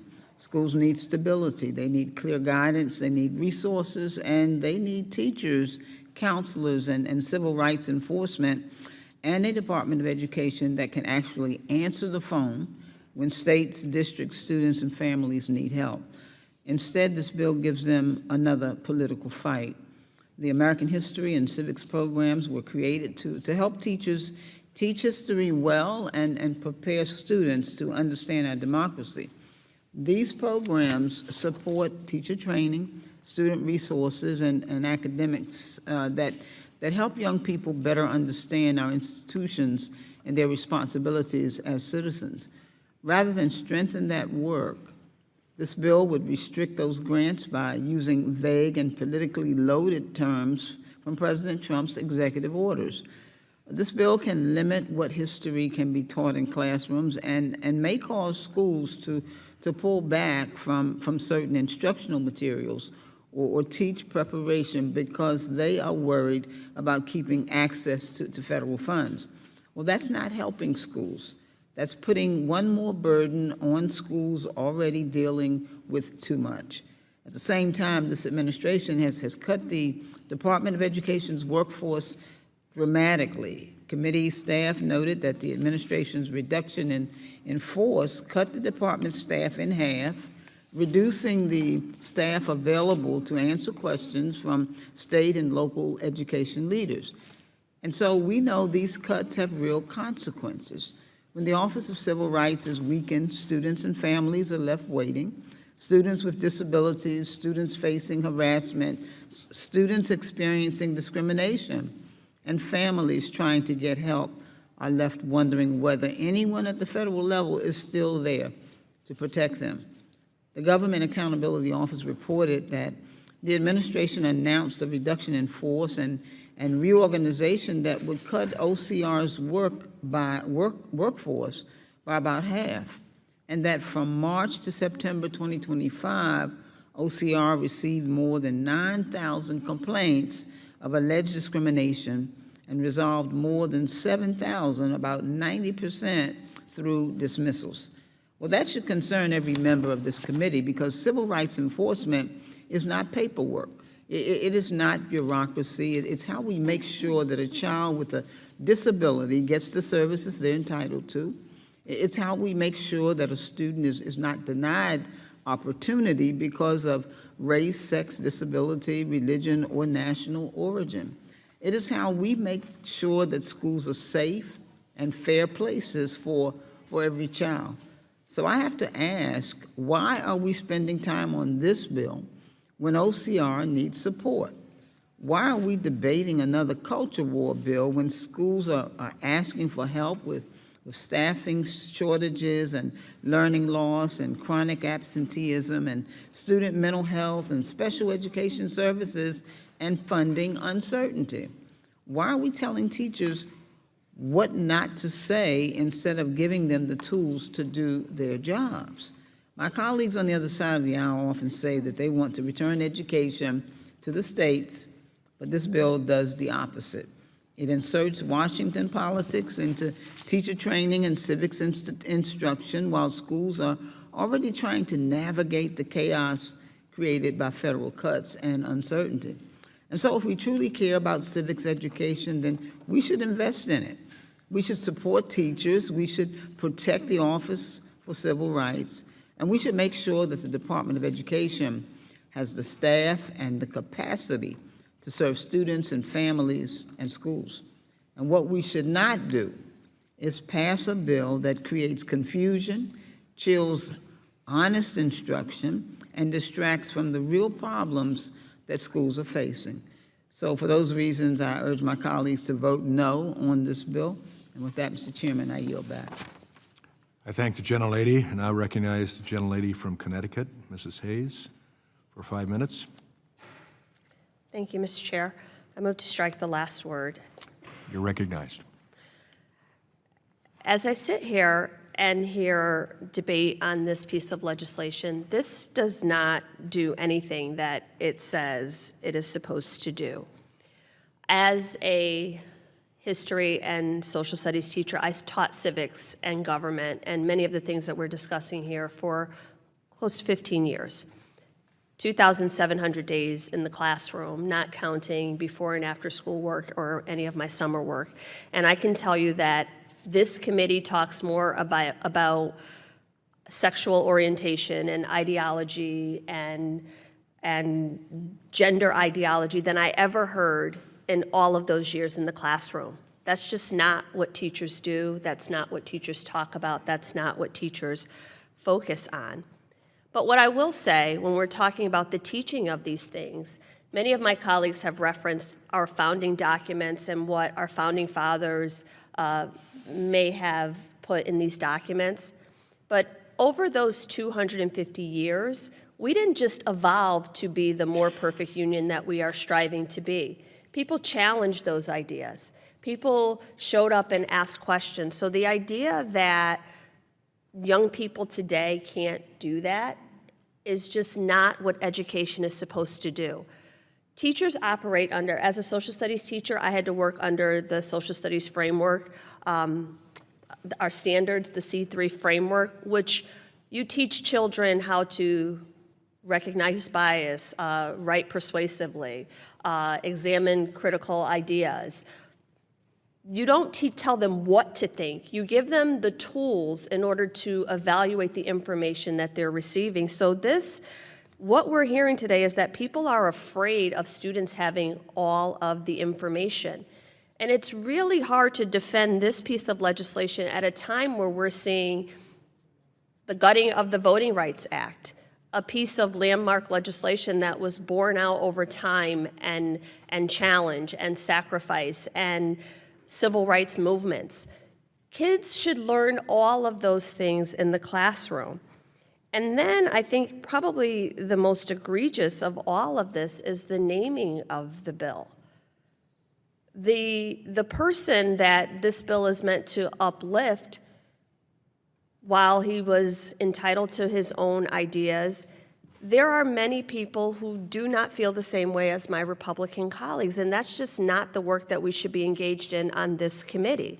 If you want to make sure, if we want to, as my colleague Ms. Adams said, there are many ways that we can support teachers and the education of students and making sure that they have the resources that they need, making sure that, I remember as a first-year teacher, photocopying and making copies of primary source information to give to my students because I didn't have it in the classroom, taking money out of my pocket to make sure that students had all of these things and we can have robust conversations, subscribing to, different mediums, just so that my students in my class could have access to all of these things that weren't provided by the district.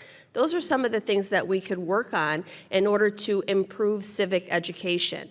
But limiting access to information is not how we do that. And it is remarkable. It is remarkable that in the same sentence that we talk about how far we've come as a nation, that this piece of legislation is being put forth that takes us decades back. I respect the author of this bill who is submitting this, but I have to say that I disagree because I guess my experience has been a lot different than Mr. Owens. My experience has been a lot different. It doesn't mean I love this country any less. It doesn't mean that I am not proud of the work and the progress that we have done. It means that I am honest about our history, and I know that I cannot take it for granted, and I know that the work and the sacrifices of others before me requires my participation in our civic society so that we can continue to move forward towards the idea of a more perfect union. We are not there yet. We have work to do. We have come a long way, but this is not the piece of legislation that does this. And I think that it really dismisses the hard work of teachers and educators every day by thinking they can be reduced to just indoctrinating students and not really investing in the profession and the future that they believe in and they love and care about and the students who they know deserve it. I will be voting no, and with that I yield back. I thank the gentlelady. Does the gentleman from Virginia wish to be recognized? Yes, Mr. Chairman. Recognized for 5 minutes. Thank you, Mr. Chairman. Mr. Chairman, this bill would prohibit federal teacher training and preparation funds for American history and civics education provided through the Elementary and Secondary Education Act from being used to teach discriminatory equity ideology and gender ideology.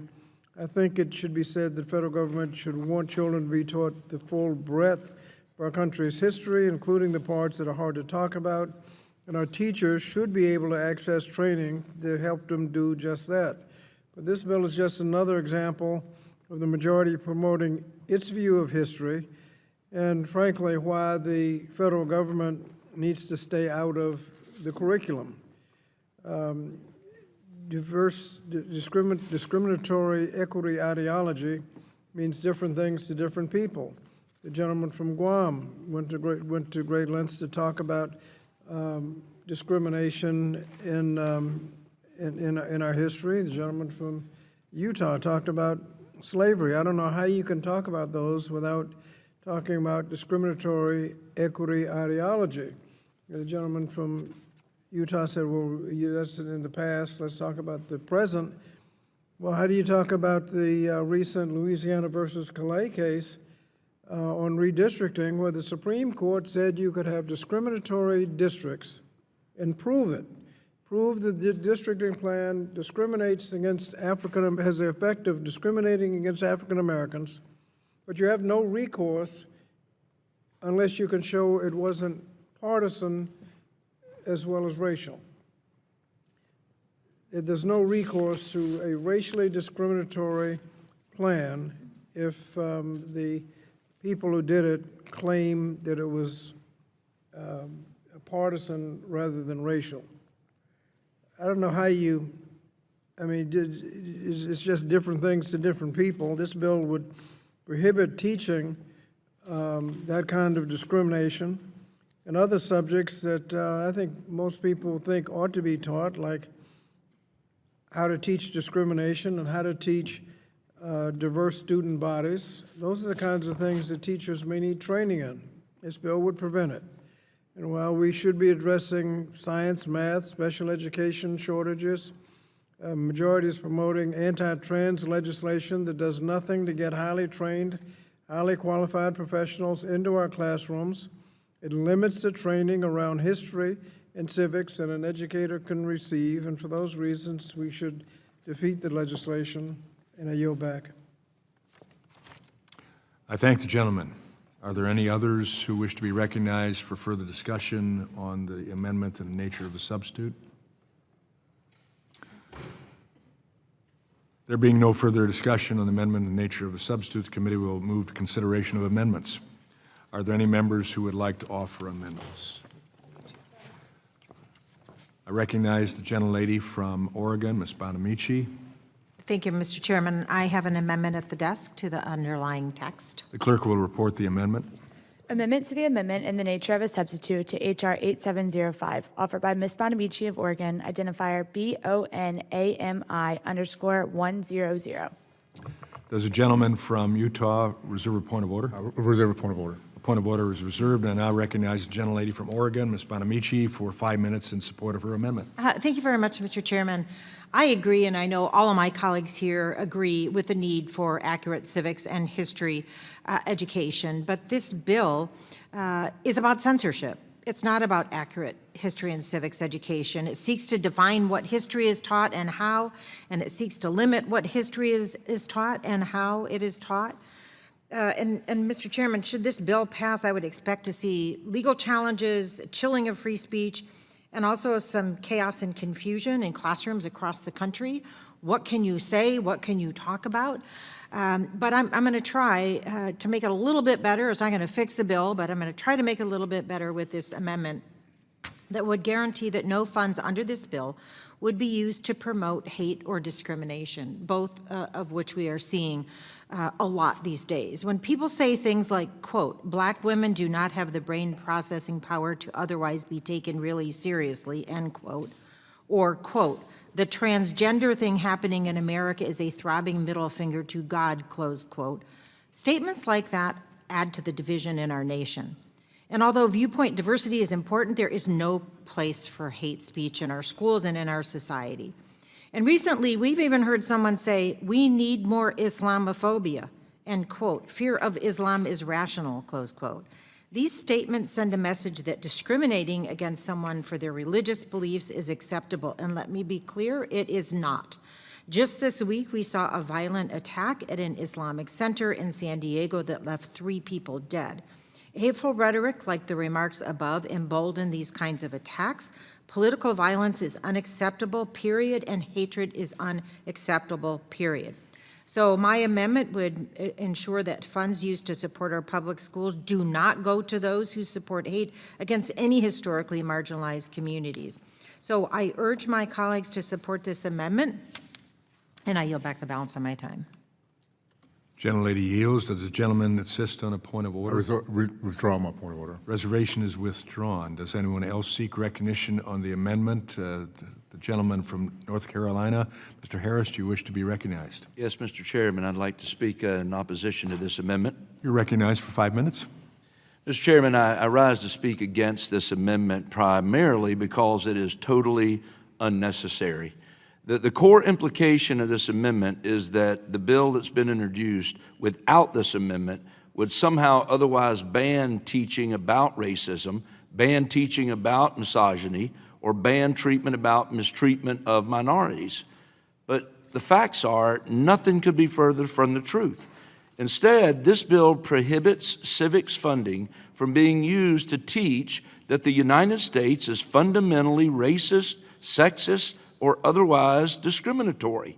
Listen, critical race theory, as espoused, for example, in the 1619 Project, holds that the entire system of American self-government is irreparably shot through with racism or systemic discrimination. Critical race theory attacks, actually, colorblind and race-neutral, such as the Constitution, as being inherently inequitable. It assumes that every element of government was established to benefit the privileged. That's very different from teaching that slavery is real, that racism is real, and that misogyny is real. America has had, as the lead on this bill already, Mr. Owens pointed out, America has had and still has many flaws.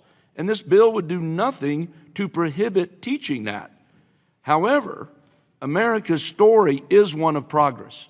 The American experiment in self-government is unique in world history. American self-government combined with capitalism has been maybe the greatest engine in world history for expanding opportunity and lifting marginalized communities out of poverty. I just think, again, the core implication of the amendment is that without it, that somehow we're going to ban teaching on these important issues. That is just not the truth. And so I rise in opposition to this amendment, and I urge my colleagues to vote it down. With that, I yield back. The gentleman yields. Are there any others who wish to speak on this amendment?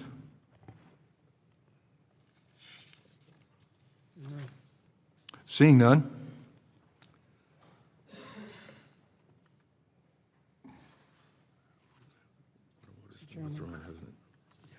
Mr. Chairman. Does the gentleman from Virginia, the ranking member, wish to be recognized? Yes, Mr. Chairman, speak to the amendment. You're recognized for 5 minutes. Mr. Chairman, I just want to read the amendment. It says that you're adding a provision that says no funds may be used for anti-trans, anti-Arab, anti-immigrant, or racism, including anti-black hate, anti-Semitism, or misogyny, or hate against other historically marginalized populations.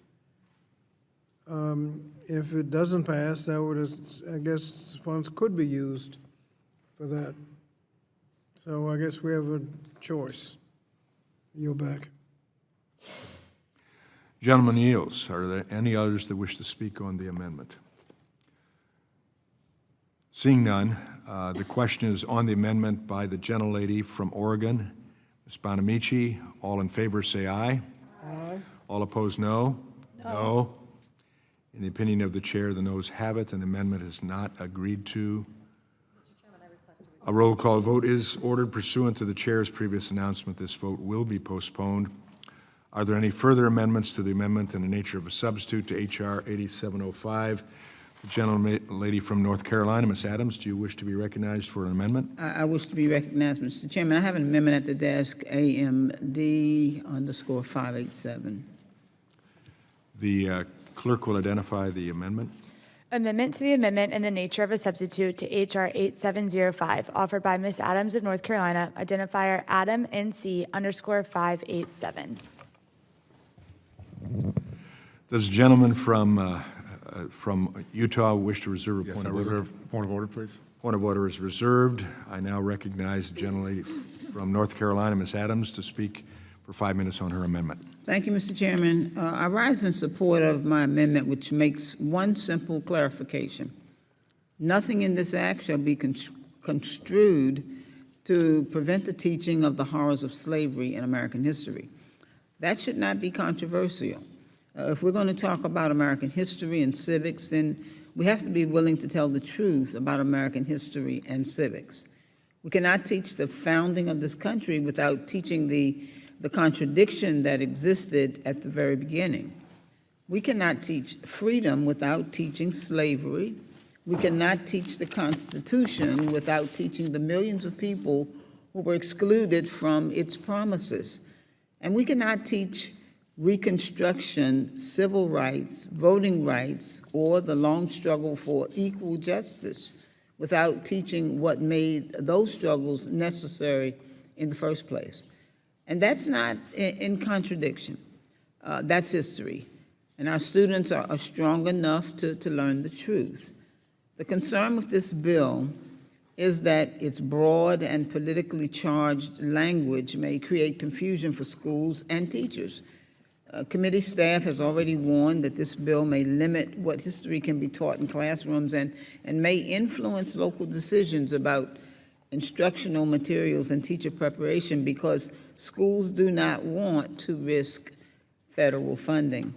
As a retired educator for 40 years, I know what happens when politicians write vague restrictions and teachers are left to interpret them. Teachers start to avoid hard subjects and districts start to pull back and lessons get watered down and students lose access to the full story of this country. We should not put teachers in a position where they have to wonder whether an honest lesson about slavery, Jim Crow, segregation, redlining, or the civil rights movement could be labeled political or divisive. This amendment does not require any school to adopt a particular curriculum. It does not tell states or local districts how to teach. It does not force one political viewpoint into the classroom. It simply says that nothing in this bill should be used to stop schools from teaching the horrors of slavery in American history. Slavery is not a side issue in American history. It is central to American history. It shaped the nation's founding. It shaped our Constitution. It shaped our economy, and it shaped the fight for freedom that continued long after emancipation. Our students deserve to learn that history honestly. They deserve to learn about the cruelty and the violence of slavery, but also about the resistance, the courage, the faith, the family and humanity of enslaved people who fought to survive and be free. And they deserve to understand that democracy is not something that we inherited perfectly.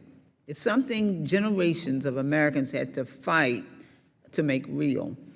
If this bill is truly about strengthening civics and history education, then this amendment should be easy to accept, because civics is not just about memorizing the three branches of government.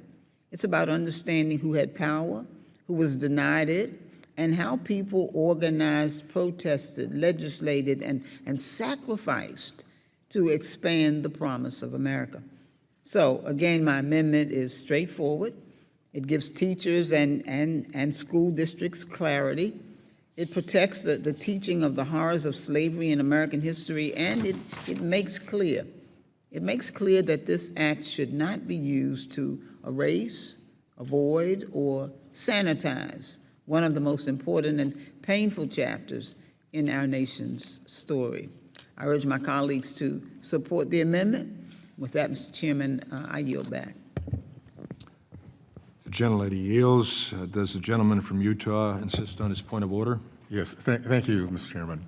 The Democrat amendment is totally unnecessary. Do you insist on your point of order? Oh, yes, sorry. Point of order is withdrawn? Yes, withdrawn. Point of order, reservation is withdrawn. Now I recognize the gentleman from Utah. Thank you. For the purpose of speaking to the amendment. The Democrat amendment is totally unnecessary. The core implication of this amendment is that our bill, without this amendment, would otherwise ban teaching slavery. Nothing could be further from the truth. No one, I would suggest again, no one is suggesting that slavery cannot be taught under this bill. Instead, the bill prohibits civil funds from being used to teach that the United States is fundamentally racist, sexist, or otherwise discriminatory. As I mentioned before, the critical race theory, which was taught for decades, says that America is systemically racist. Critical race theory attacks colorblind and race-neutral laws, such as the Constitution, as being inherently inequitable. It assumes that every element of our government is established to benefit the privileged. That's very difficult. That's very different from the teaching that slavery is real. We should be honest about America's history and acknowledge that we haven't lived up to all our values. That's one of the blessings of living in this country, is we have rights and freedom to speak up when we see gross injustice, such as slavery. Our country is undergirded by fundamental values, such as inherent dignity of every person, and we should teach that. That's very different from saying American values themselves are corrupt or a sham or entrenched the powerful at the expense of the weak. That's the problem this bill would address. I urge my colleagues to vote no on this amendment. I yield back. The gentleman yields. Are there any others who wish to speak on the amendment? I recognize the gentleman, the ranking member from Virginia, for 5 minutes. Mr. Chairman, this amendment does not mention critical race theory. It just says that nothing in this act or the amendments made by this act may be construed to prohibit the teaching of the indignities of slavery, including with respect to rape, physical abuse, and mutilation of enslaved people, and the subsequent harm that enslaved people faced after slavery. Now, if the bill does not prohibit the teaching as this amendment suggests, then okay. But there may be some that don't want that taught. This amendment would make it clear that it can be taught. And so, again, we have a choice. We can let the teaching of slavery go forward accurately, or we can use this bill to prohibit that teaching. I would agree with the gentlelady from North Carolina and agree with her amendment. I yield back. Gentleman yields. Are there any others who wish to speak on this amendment? Since there are none, the question is on the amendment by the gentlelady from North Carolina, Ms. Adams. All in favor say aye. Aye. All opposed, no. No. In the opinion of the chair, the noes have it, and the amendment is not agreed to. Chairman, I ask for a recorded vote. A roll call vote is ordered. Pursuant to the chair's previous announcement, this vote will be postponed. Are there any further amendments to the amendment in the nature of a substitute to H.R. 8705? I recognize the gentlelady from Arizona, Ms. Grijalva, for the purposes of offering an amendment. Mr. Chairman, I have an amendment at the desk. The clerk will report the amendment. Amendment to the amendment in the nature of a substitute to H.R. 8705, offered by Ms. Grijalva of Arizona, identifier GRIJAZ_114. Does the gentleman from Utah wish to reserve a point of order? Point of order. A point of order is reserved. I now recognize the gentlelady from Arizona, Ms. Grijalva, for 5 minutes in support of her amendment. Thank you, Mr. Chairman. I would like to offer an amendment to the underlying text, but I have to say this has been a surreal discussion in this committee hearing room today. The fact that we are debating teaching the true history and present of this nation. We have to know where we have been to move forward together. My amendment specifically would ensure that teaching about the history and contributions of immigrants to developing our country and the discrimination many immigrant communities have faced is protected. By adding this clarification, we prevent the bill from being used intentionally or unintentionally to suppress or exclude historical topics related to immigrant communities, including but not limited to the migration to Ellis Island in New York, Angel Island in San Francisco, the cultural and economic contributions of migration from Latin America and community across the U.S. southern border. Banning the teaching of immigrant contributions in school at a time when ICE enforcement is ripping students and teachers out of classrooms and is tearing families apart does nothing to increase academic outcomes in American history and civics. It is an attempt to further silence an already marginalized community. Beyond the substance of the bill, the decision to name this bill after a polarizing political figure unnecessarily injects partisanship into what should be a thoughtful and serious discussion about education policy. We have already seen in Arizona that efforts to commemorate Mr. Kirk through measures such as a highway renaming proposals or specialty license plates generated more division than value for the public. Our focus should be on expanding educational opportunity and ensuring students receive a complete and honest understanding of American history, not in advancing political symbolism that distracts from the mission. I urge my colleagues to support this amendment, and I yield back. Gentlelady yields. Now I recognize the gentleman from North Carolina, Mr. Harris, for 5 minutes. Mr. Chairman, I'd like to speak in opposition to this amendment. You're recognized for 5 minutes. Thank you, Mr. Chairman. As mentioned with the other amendments previously, this amendment is totally unnecessary. Again, like the others, the core implication of this amendment is that our bill, without this amendment, would somehow ban the teaching about immigration. So let me just say again, nothing could be further from the truth. Instead, as I've mentioned, this bill prohibits civic funds from being used to teach that the United States is fundamentally racist, sexist, or otherwise discriminatory. And that's very different from acknowledging that immigration is a real issue and that there's benefits and there's flaws in our immigration system. So let me be clear once again. Our bill does not mean that civic funds have to be spent teaching that America is perfect. In fact, we all know our Constitution was written to form a more perfect union. Our founding fathers realized there was much more work to do. And listen, frankly, we should aspire to the same goal today, making our country better. There's nothing in this bill that will prohibit teaching that America can improve. But what is here is this bill prohibits teaching that America is shot through with oppression, that it's fundamentally racist, and that the American system of government is perpetually biased toward the rich and the powerful. Listen, if America were such a systemically racist country, I don't think any immigrant would be trying to come here.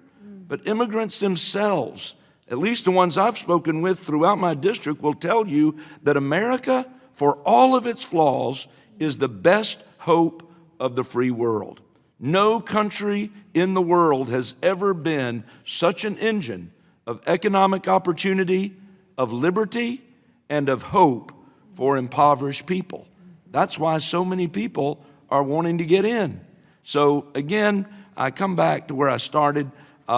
This amendment is unnecessary, and I stand in opposition to it. And with that, Mr. Chairman, I yield back. Gentleman yields. Does the gentleman from Utah continue to reserve a point? Yes, I withdraw my point of order. Point of order is withdrawn. Are there any others who wish to speak? I recognize the gentleman from Virginia, the ranking member, Mr. Scott. Mr. Chairman, thank you, Mr. Chairman. This is a very simple amendment. Just make sure that you can discuss the teaching of the contributions of immigrants, including the discrimination they faced. And I don't know how you can do that without transgressing into, quote, discriminatory equity ideology. It just makes it clear that you can talk about the discrimination immigrants faced without violating the provisions of the bill. Very simple.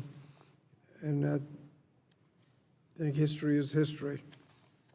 We'll see what happens to that history on this vote. The gentleman yields. Are there any others who seek recognition on the amendment? Seeing none, then the question is on the amendment by the gentlelady from North Carolina, or excuse me, from Arizona, Ms. Grijalva. All in favor say aye. All opposed, no. No. In the opinion of the chair, the noes have it, and the amendment is not agreed to.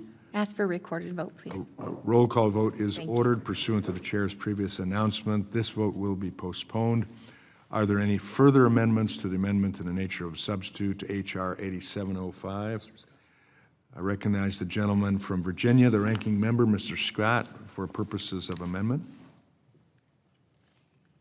Mr. Chairman, I have an amendment at the desk, AMD_04. The clerk will report the amendment.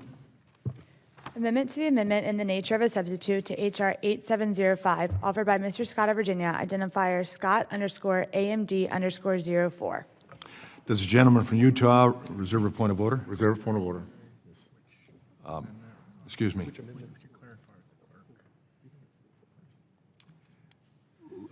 We're having a little confusion about it's number 4.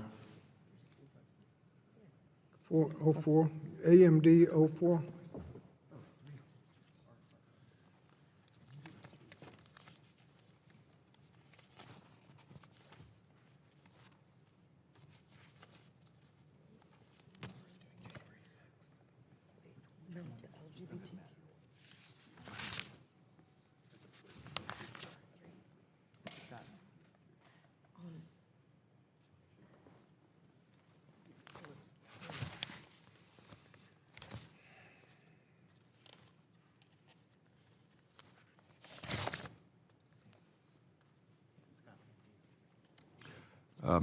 Just to make sure, on that one, I'll ask the gentleman to AMD 03. AMD 03, and I'll ask the clerk to identify the amendment.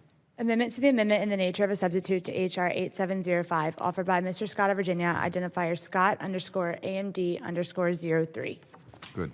Now does the gentleman from Utah reserve a point of order? Yes, I'd like to reserve point of order. Point of order is reserved. I now recognize the gentleman from Virginia, the ranking member, Mr. Scott, for 5 minutes in support of his amendment. Thank you, Mr. Chairman. Mr. Chairman, this is a very simple rule of construction.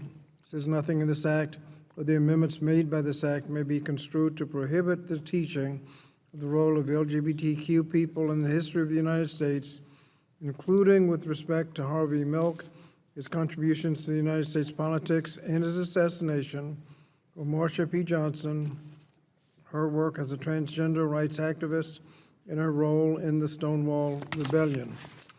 The amendment adds a rule of construction permitting the teaching of that history and historical figures when teaching American history. It's essential that when we teach LGBTQ history, it has contributed to the growth of our nation rather than erase it.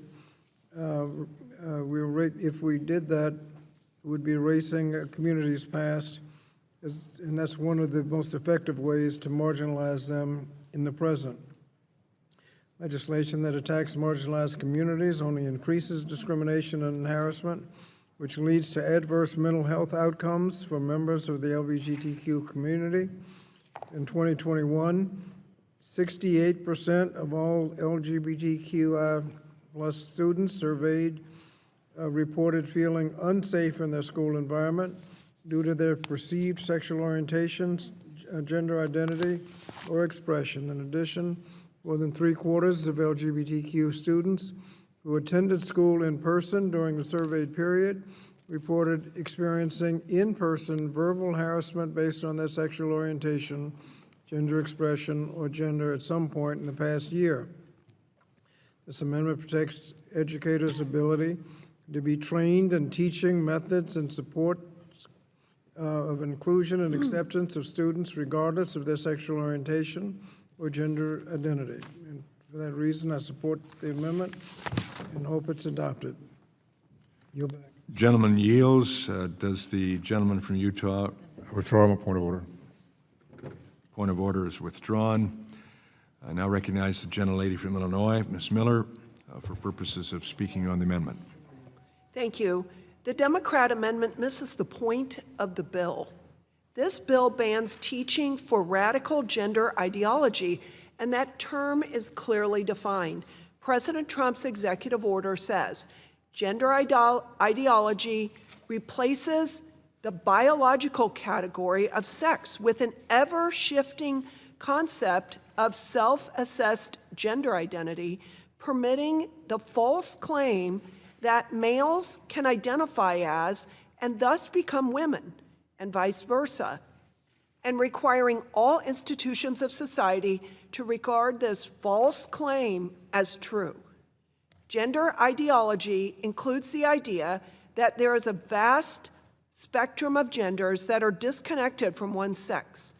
Gender ideology is internally inconsistent in that it diminishes sex as an identifiable or useful category, but nevertheless maintains that it is possible for a person to be born in the wrong-sexed body. Prohibiting this teaching is good policy. Federal funds should support accurate biological information, not inaccurate teachings, such as that a man can become a woman or that a man can become pregnant. The Democrat amendment would directly contradict this goal. I oppose this amendment and urge my colleagues to vote no. And I yield back. Gentlelady yields. Are there others who wish to speak to this amendment?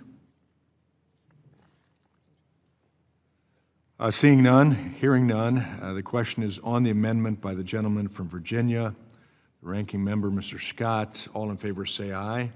Aye. All opposed, no. No. In the opinion of the chairs, the noes have it, and the amendment is not agreed to. A roll call vote is ordered pursuant to the chair's previous announcement. This vote will be postponed. Are there any further amendments to the amendment in the nature of a substitute to H.R. 8705? I recognize the gentleman from Virginia, the ranking member, Mr. Scott, for purpose of amendment. Yes, Mr. Chairman, I have an amendment to desk AMD _04. The clerk, I think they have it now. the clerk will report the amendment. Amendment to the amendment in the nature of a substitute to H.R. 8705, offered by Mr. Scott of Virginia, identifier Scott_AMD_04. Does the gentleman from Utah wish to reserve a point of order? A point of order is reserved. I now recognize the gentleman from Virginia for 5 minutes in support of his amendment. Thank you, Mr. Chairman. Mr. Chairman, this amendment adds a simple but essential clarification that the definition of discriminatory equity ideology does not include teaching about the January 6th attack on the U.S. Capitol or the heroic actions of the Capitol Police who defended this institution.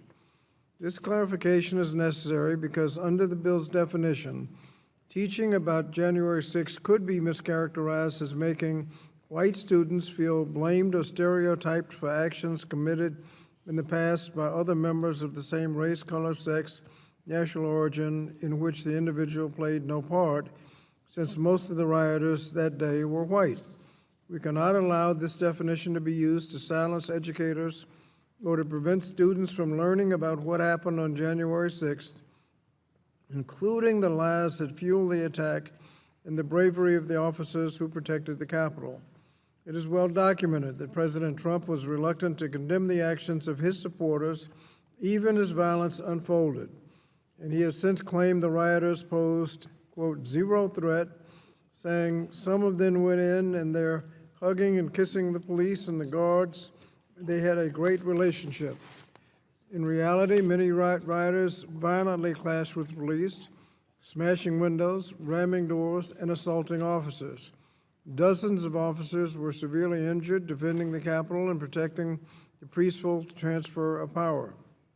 And they had insult to injury just this week, a spokesman for Trump's legal team claimed that President Trump, his family, supporters, and countless other American First patriots were illegally targeted by law enforcement following the announcement that the administration had created a $1.8 billion lawfare fund in exchange for Trump dropping a $10 billion IRS lawsuit.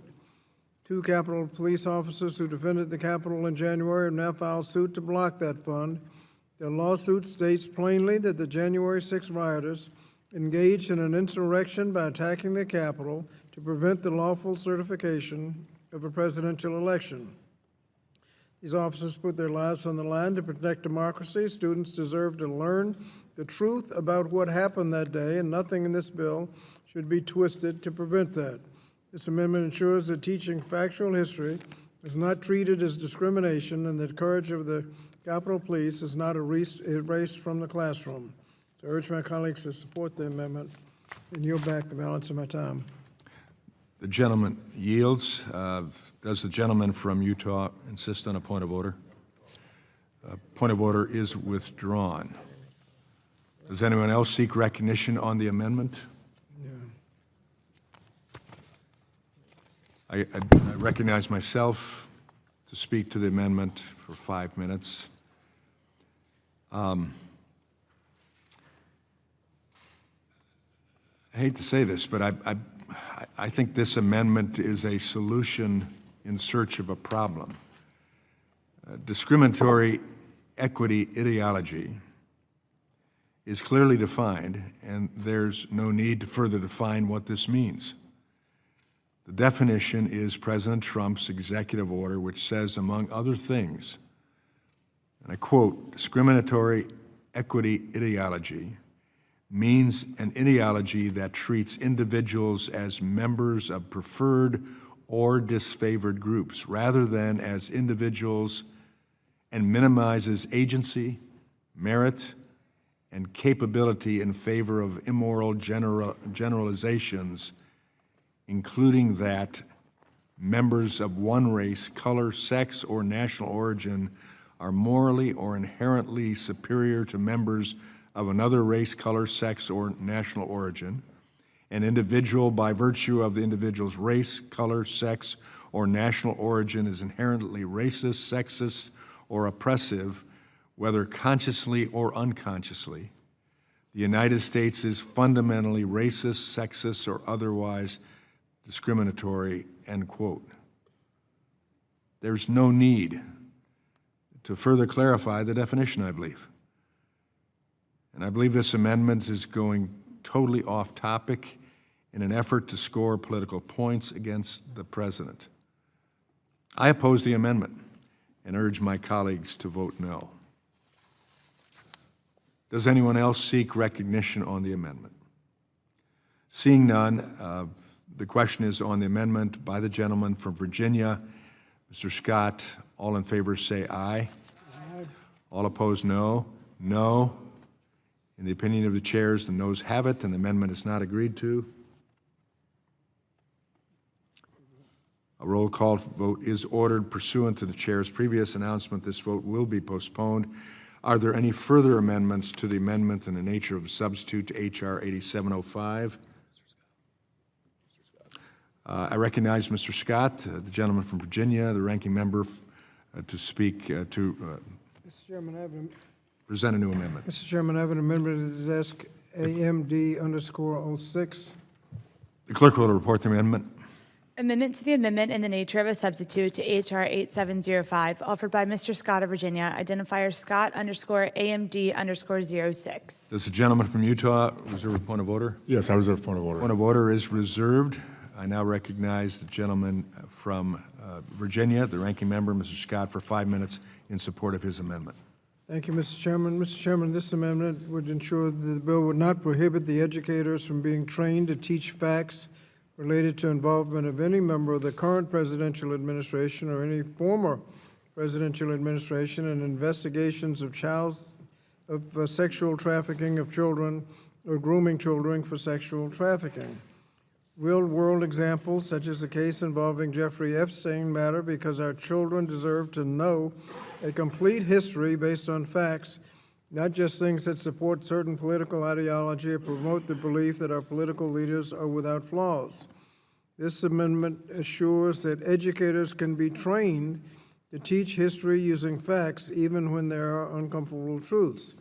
And now I guess on this amendment we'll find out whether this is going to be hidden hidden away and blocked by this legislation. I would hope that it wouldn't. I'd hope that the teachers could be trained on this difficult subject, but we'll see. Yield back. The gentleman yields. Does the gentleman from Utah reserve a point of order? I withdraw my point of order. Point of order is withdrawn. I recognize the gentleman from Utah to speak on this amendment. 5 minutes. Thank you, Mr. Chairman. Once again, the Democrat amendment is a solution in search of a problem.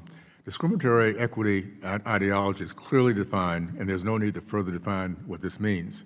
The definition is President Trump's executive order, which is worth reading again, says, among other things, discriminatory equity ideology means an ideology that treats individuals as members of a preferred or disfavored groups rather than individuals and minimizes agency, merit, capability in favor of immoral generalizations, and that include members of one race, color, sex, or national origin that morally or inherently superior to members of another race, color, sex, or national origin.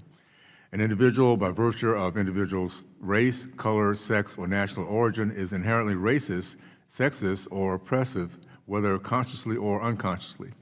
The United States is fundamentally racist, sexist, or otherwise discriminatory. There's no need to further clarify that definition or offer an off-topic rule of construction. Democrats are going totally off topic in an effort to score political points. This amendment has nothing to do with the actual substance of the bill, nor is there anything in the bill that will make this amendment necessary. I oppose the amendment and urge my colleagues to vote no, and I yield back. The gentleman yields. Are there any others who seek recognition on the amendment? Seeing none, the question then is on the amendment by the gentleman from Virginia, the ranking member, Mr. Scott. All in favor say aye. Aye. All opposed, no. No. No. In the opinion of the chair, the noes have it. The amendment is not agreed to. Roll call vote is ordered pursuant to the chair's previous announcements. This vote will be postponed. Are there any further amendments to the amendment in the nature of a substitute to H.R. 8705? Seeing none, further action on H.R. 8705 is postponed. We will now move to consider the next bill.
The committee will now proceed to consideration of the Bill H.R. 7362 for amendment.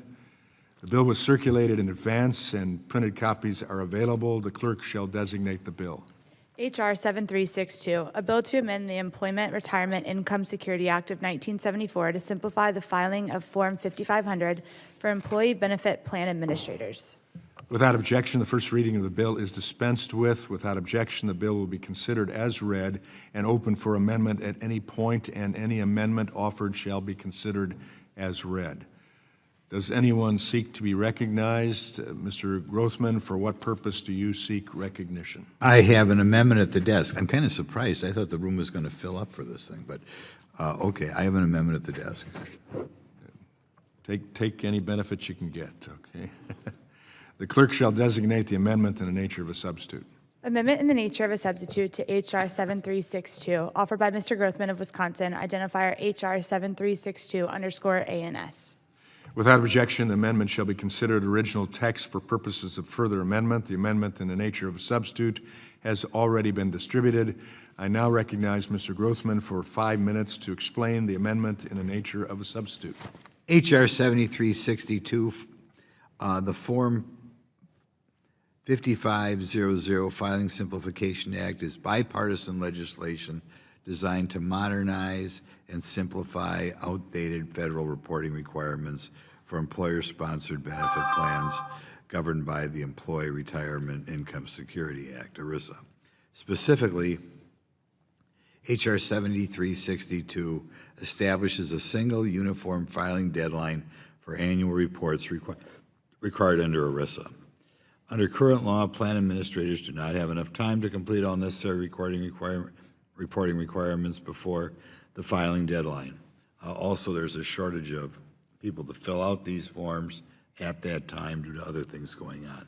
As a result, many are forced to submit an extension requirement using Form 5558 simply to file their Form 5500 on time.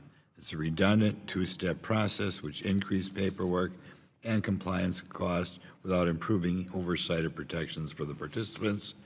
H.R. 7362 provides a common sense fix by cutting red tape while maintaining strong oversight and accountability. 7362 will allow employers to spend less time navigating duplicative paperwork requirements and more time serving workers and beneficiaries. I urge my colleagues to vote yes on the ANS, which makes technical changes to the bill. You know, we all hear of too much paperwork. Here we found something that we felt was bipartisan, at least until a couple days ago, just a way to, employers have one less form to worry about. And can I also, without objection, I'd like to enter into the record 7 letters supporting this bill from CHRO Association, the ERISA Industry Council, the American Retirement Association, NFIB, the Small Business Council of America, the Spark Institute, and the American Benefits Council. Without objection, they'll be introduced. Thank you. The gentleman yields. Are there any members who wish to be recognized for further discussion on the amendment in the nature of a substitute? I recognize the gentleman from Virginia, the ranking member, Mr. Scott, to speak on the amendment. Thank you, Mr. Chairman. Mr. Chairman, the ANS makes technical changes to the underlying bill, which primarily establishes a new statutory deadline for filing a Form 5500. In the current law, plan administrator is typically required to file its annual Form 5500 in the summer, but may request an extension of up to 2.5 months, which pushes the deadline to mid-October. The most common way for a plan to request an extension is through filing a Form 5558 with the IRS. This is a simple one-page document. Here it is. That can be easily filed as long as Form 5558 is properly completed and filed before the deadline for 5500 is initially due. The request extension will be automatically approved. In practice, that means the plan has close to 10 months in total to file its Form 5500. Our Republican colleagues have said that the bill establishes a single unified deadline for filing Form 5500. And I'd like to ask the bill sponsor, the gentleman from Wisconsin, is is there anything in the bill that expressly prohibits a plan from requesting an extension beyond the newly established deadline of October 15th? No, I don't believe so. So there is a prohibition, so October 15th is it, period? I believe so. I'm sorry? I believe so.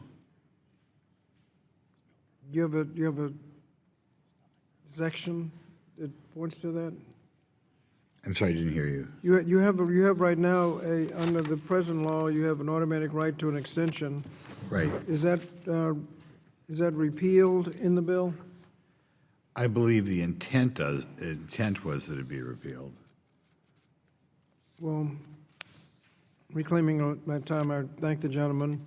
So I think at best the bill is unclear as to whether the extension would be permitted beyond the newly established deadline, October 15th. There's a process for getting an extension. If it's not repealed, then presumably you can extend under that same provision another 2.5 months. One can make a very convincing case that an extension on top of the latter statutory deadline would still be possible unless there's some repeal in the law. And that just takes things in the wrong direction. There's already a significant issue with respect to the timeliness of Form 5500 data. The most recent document called Private Pension Plan Bulletin, published in January 2026, summarizes Form 5500 data for planned years ending in 2023. Congress should be working together and leveraging technology to encourage plans to file these forms sooner so data can be more relevant and usable for the public. By the time you get the data, some of these plans may already be so insolvent that nothing can be done. It'd be nice to get that data on a more timely basis. I yield to the gentleman. Yeah, I'll make that categorical. The bill says the IRS has to, in their instructions, make it clear that that is the filing deadline. You don't get an additional extension. Okay, thank the gentleman for that clarification. Mr. Chairman, hundreds of thousands of retirement plans and tens of thousands of other employee benefit plans meet the current annual statutory deadline for filing, and a similar number of plans seek an extension. For those plans that need an extension, there's an easy process. It's automatic. And I'm just seeing that no one has said that the total 10-month period is too short. What I am seeing with respect to workers' ability to save for retirement. Workers' retirement security starts with their economic security, and right now many workers are struggling to pay bills and meet basic needs, let alone save for retirement. Committee Republicans should be focused on making life more affordable for these workers and their families, and that starts with raising the minimum wage, reducing health care costs, ensuring workers can join a union so they can negotiate for better wages. Unionized workers are more likely to have access to retirement benefits through their employer than non-unionized their counterparts. And we need data to make sure these plans, so we can find out what's going on in these plans. We spent billions of dollars saving plans from the multi-employer pension fund because they had gone broke. Be nice to get the data in a timely fashion so that we can take action maybe to save the plans before it's too late. So I urge opposition to H.R. 7362 because it's going in the wrong direction, and I yield back the balance of my time. I thank the gentleman. Are there any other members who wish to be recognized for further discussion on the amendment in the nature of a substitute?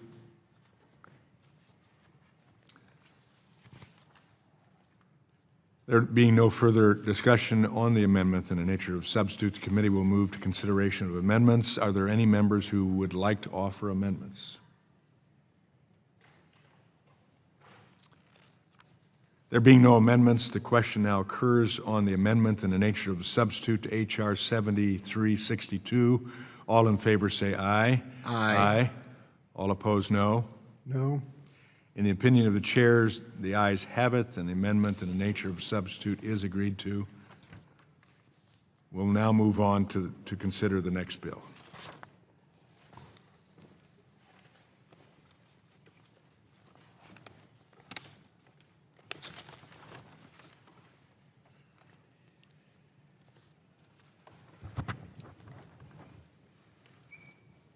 The committee will now proceed to consideration of Bill H.R. 7895 for amendment. The bill was circulated in advance, and printed copies are available. The clerk shall designate the bill. H.R. 7895, a bill to amend Section 408 of the Employee Retirement Income Security Act of 1974 to prohibit kickbacks to pharmacy benefit managers. Without objection, the first reading of the bill is dispensed with. Without objection, the bill will be considered as read and open for amendment at any point, and any amendment offered shall be considered as read. Does anyone seek to be recognized? Mr. Allen, for what purpose do you seek recognition? Mr. Chairman, I have an amendment to the desk. The clerk shall designate the amendment in the nature of a substitute. Amendment in the nature of a substitute to H.R. 7895, offered by Mr. Allen of Georgia, identifier H.R. 7895_ANS. Without objection, the amendment shall be considered original text for purposes of further amendment. The amendment in the nature of substitute has already been distributed. I now recognize Mr. Allen for 5 minutes to explain the amendment in the nature of a substitute. Thank you, Mr. Chairman. Pharmacy benefit managers, or PBMs, are third-party intermediaries that wield enormous power over the prescription drug supply chain, affecting 90 million patients covered by ERISA health plans. Yet PBMs operate through a complex and opaque system of fees and rebates that drive up costs for patients and employers, while lining the pockets of PBM middlemen. To navigate this system, employers often hire consultants or brokers to help design and manage their health plans. These consultants and brokers are trusted to act in the best interest of employees and employers. Too often, however, consultants and advisors are incentivized to steer employers to a particular PBM in exchange for significant financial kickbacks from those PBMs. These arrangements are rarely transparent, leaving employers in the dark about the financial incentives influencing plan recommendations, while patients continue to face rising drug costs and higher insurance premiums. Employers deserve to know that their consultants and brokers are providing independent, unbiased guidance, not recommendations influenced by hidden financial incentives. That is why I introduced H.R. 7895, the PBM Kickback Prohibition Act. It would prohibit PBMs from paying kickbacks to brokers or consultants in exchange for steering health plans toward preferred PBMs. This is a key element of President Trump's great health care plan and will eliminate these opaque pricing tactics, which will help lower health care costs for patients and employers. Today, I'm offering an amendment in the nature of a substitute to strengthen the bill and ensure PBMs cannot evade these prohibitions by simply calling the kickbacks something else. I urge my colleagues to vote yes on the A&S and the underlying bill. And with that, I yield back. Gentleman yields. Are there any members who wish to be recognized for further discussion on the amendment in the nature of substitute? Does the gentleman from California wish to be recognized? Mr. Chairman. I recognize the ranking member, the gentleman from Virginia, Mr. Scott, to speak to the amendment in the nature of the substitute. Thank you, Mr. Chairman. The amendment in nature of substitute makes extensive changes in the underlying text of H.R. 7895, the PBM Kickback Prohibition Act. While we've only had 24 hours to examine this dramatically rewritten version, I assume this overhaul was in response to some of the criticisms we made to the earlier original introduced legislation. Many people noted that the introduced version of the bill suffered from serious loopholes that would have essentially allowed entities to mischaracterize referral fees to avoid compliance. Had we been included in the legislation, we could have worked to address that, but I want to thank the gentleman from Georgia for rewriting that provision, and it seems that we have fixed that in the amendment in the nature of a substitute. This is an unfortunate way to address the issue. The committee has in the past worked in a bipartisan manner, and hopefully we can do better in the future. Some of these reforms some of the reforms that we've worked on PBMs have become law already, particularly in the Consolidated Appropriations Act of 2026. That said, I support the ANS because it addresses a significant issue that is of concern to consumers and employers alike. In 2023, there was a publication that investigated PBMs and found that they commonly pay referral fees to brokers and consultants that influence recommendations to employers when they are designing their healthcare plans. This often raises costs for plan sponsors who receive conflicted advice from brokers and consultants. Prohibiting these payments is a positive step, but the bill still remains an incomplete product. Thanks to reporting from outlets like ProPublica, we have known for years that similar payments are common throughout the healthcare system, not just PBMs. And this bill could be strengthened substantially by ensuring that its requirements apply to all covered service providers. I hope this deficiency can be addressed as the legislation goes forward. Thank you, and I yield back. I thank the gentleman. Are there any members who wish to be recognized for further discussion on the amendment and the nature of a substitute? Mr. Chairman, I reserve a point of order. It's too late for a point of order. I don't think we have a need yet for okay. point of order to be reserved. There being no further discussion on the amendment and the nature of a substitute, the committee will now move to consideration of amendments. Are there any members who would like to offer amendments? I recognize the gentleman from California, Mr. DeSaulnier, for purpose of amendment. Thank you, Mr. Chairman. And I appreciate the discussion as the ranking member on the subcommittee. And I'm generally supportive of the ANS, which addresses a problem that has been well documented by outlets such as STAT. PBMs commonly pay what are essentially... Will the gentleman offer the amendment? Yes, I'm sorry. I got ahead of myself. The clerk will identify the amendment. Amendment to the amendment in the nature of a substitute to H.R. 7895, offered by Mr. DeSaulnier of California. Identifier DeSaulnier _ H.R. 7895 _ AMD _ 1.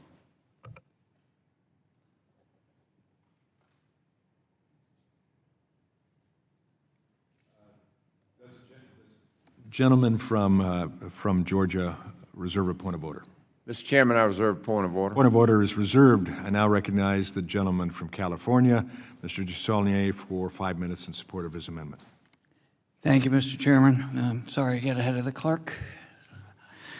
So, as I said, I'm generally supportive of the amendment in the nature of a substitute. The issues around PBMs, won't repeat that part.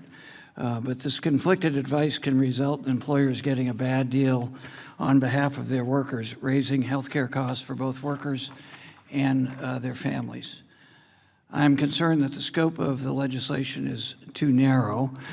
By only focusing on payments made by PBMs to brokers and consultants, which is a good step, the bill ignores the vast range of other middlemen who may also engage in similar practices. There is nothing in the bill that it would address, for example, insurance companies or third-party administrators that might want to influence brokers and consultants by providing them with similar payments. This is not just speculation. As the ranking member of the full committee mentioned, we have known this is an issue for many years. In 2019, ProPublica published an influential report detailing payments to brokers and consultants from insurance companies. These include luxury vacations, large cash payments, and other compensation that have substantial impact on employers deciding which insurer to contract with when designing their health plans. Congress took a small step toward addressing this issue by passing transparency requirements under the Consolidated Appropriations Act of 2021. This has brought to light these payments in unprecedented ways, but did not actually prohibit them. As a result, this remains a major issue. My amendment would address this through a simple change. It would strike language in the ANS that limits the kickback prohibition to PBMs. This would ensure it applies to all covered service providers described in ERISA, including insurers, third-party administrators, and others. I urge my colleagues to support the amendment and yield back and thank the chairman for recognizing me. Thank the gentleman. Does the gentleman from Georgia insist on a point of order? Mr. You wish to withdraw? Yeah, Mr. Chairman, I withdraw my point of order. The reservation is withdrawn. Does anyone else seek recognition on the amendment? I recognize the gentleman from Georgia for 5 minutes to speak to the amendment. Thank you, Mr. Chairman. PBMs wield immense power in the pharmaceutical drug supply chain, influencing which drugs patients can access and at what price. PBMs operate through a convoluted system of rebates, fees, and pricing mechanisms that drive up cost. Employers hire brokers and consultants to navigate this complex system.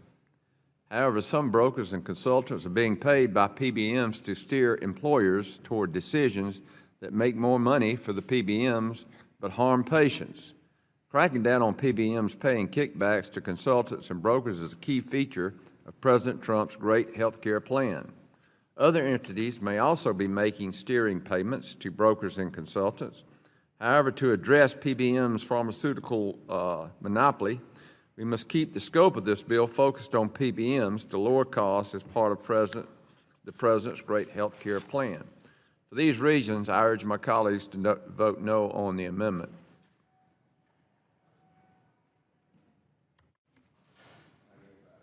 The gentleman yields.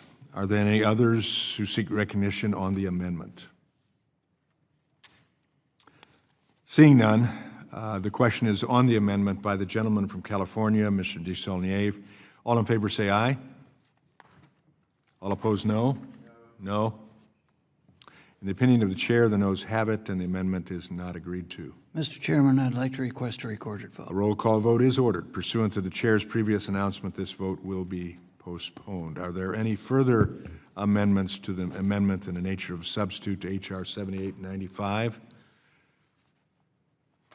There being no further amendments, further action on H.R. 7895 is postponed. We'll now move to consider the next bill. The committee will now proceed to consideration of Bill H.R. 8684. The bill was circulated in advance and printed copies are available. The clerk shall designate the bill. H.R. 8684, a bill to amend the Employee Retirement Income Security Act of 1974 to require group health plans and health insurance issuers offering group health insurance coverage to only pay claims submitted by hospitals that have in place policies and procedures to ensure accurate billing practices and for other purposes. Without objection, the first reading of the bill is dispensed with. Without objection, the bill will be considered as read and open for amendment at any point, and any amendment offered shall be considered as read. Does anyone seek to be recognized? Mrs. Fox, for what purpose do you seek recognition? Mr. Chairman, I have an amendment at the desk. The clerk shall designate the amendment in the nature of a substitute. Amendment in the nature of a substitute to H.R. 8684, offered by Ms. Fox of North Carolina, identifier H.R. 8684_ANS. Without objection, the amendment shall be considered original text for purposes of further amendment. The amendment in the nature of a substitute has already been distributed.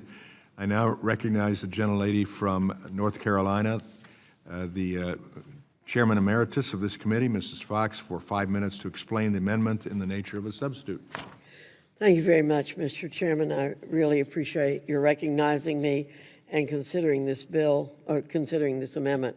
Hospital prices are the #1 driver of health care costs and account for one of every $3 spent on health care in the United States.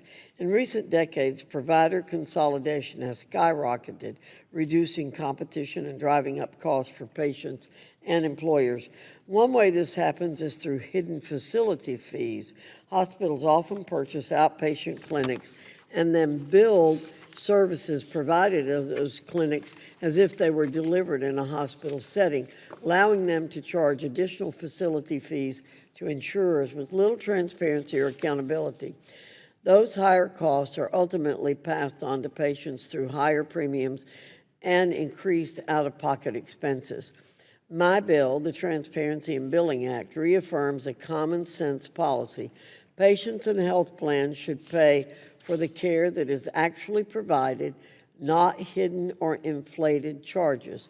H.R. 8684 requires hospitals to receive a separate, unique health identifier for each off-campus outpatient department and to use that unique number or identifier on all claims submitted from those facilities.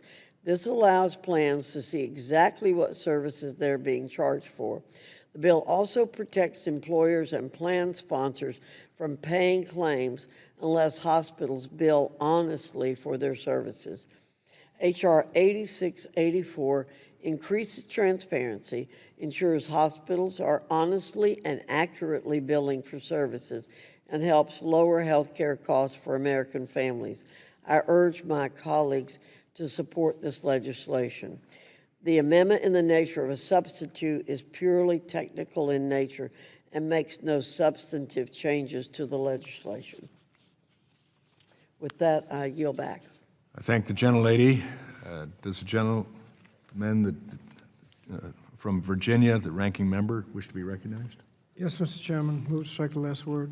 You're recognized for 5 minutes. Thank you, Mr. Chairman. I'd like to first thank my colleague, Dr. Fox, for working with me on this bill over the last two Congresses. I'm glad that we're continuing to move forward in a bipartisan way to address this important issue.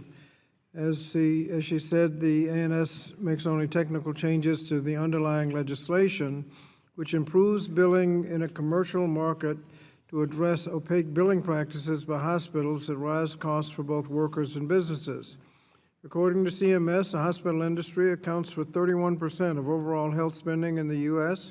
By addressing unfair billing practices, the legislation will help address this major driver of cost for all Americans. This is particularly important as, across the country, hospitals are acquiring independent physician offices and converting them to hospital outpatient departments.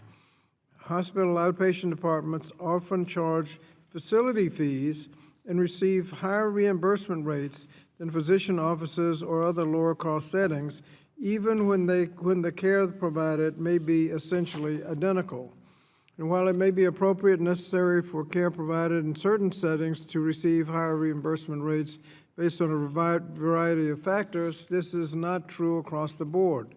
In some instances, once a hospital acquires a physician's office, the only thing that changes is the sign on the door.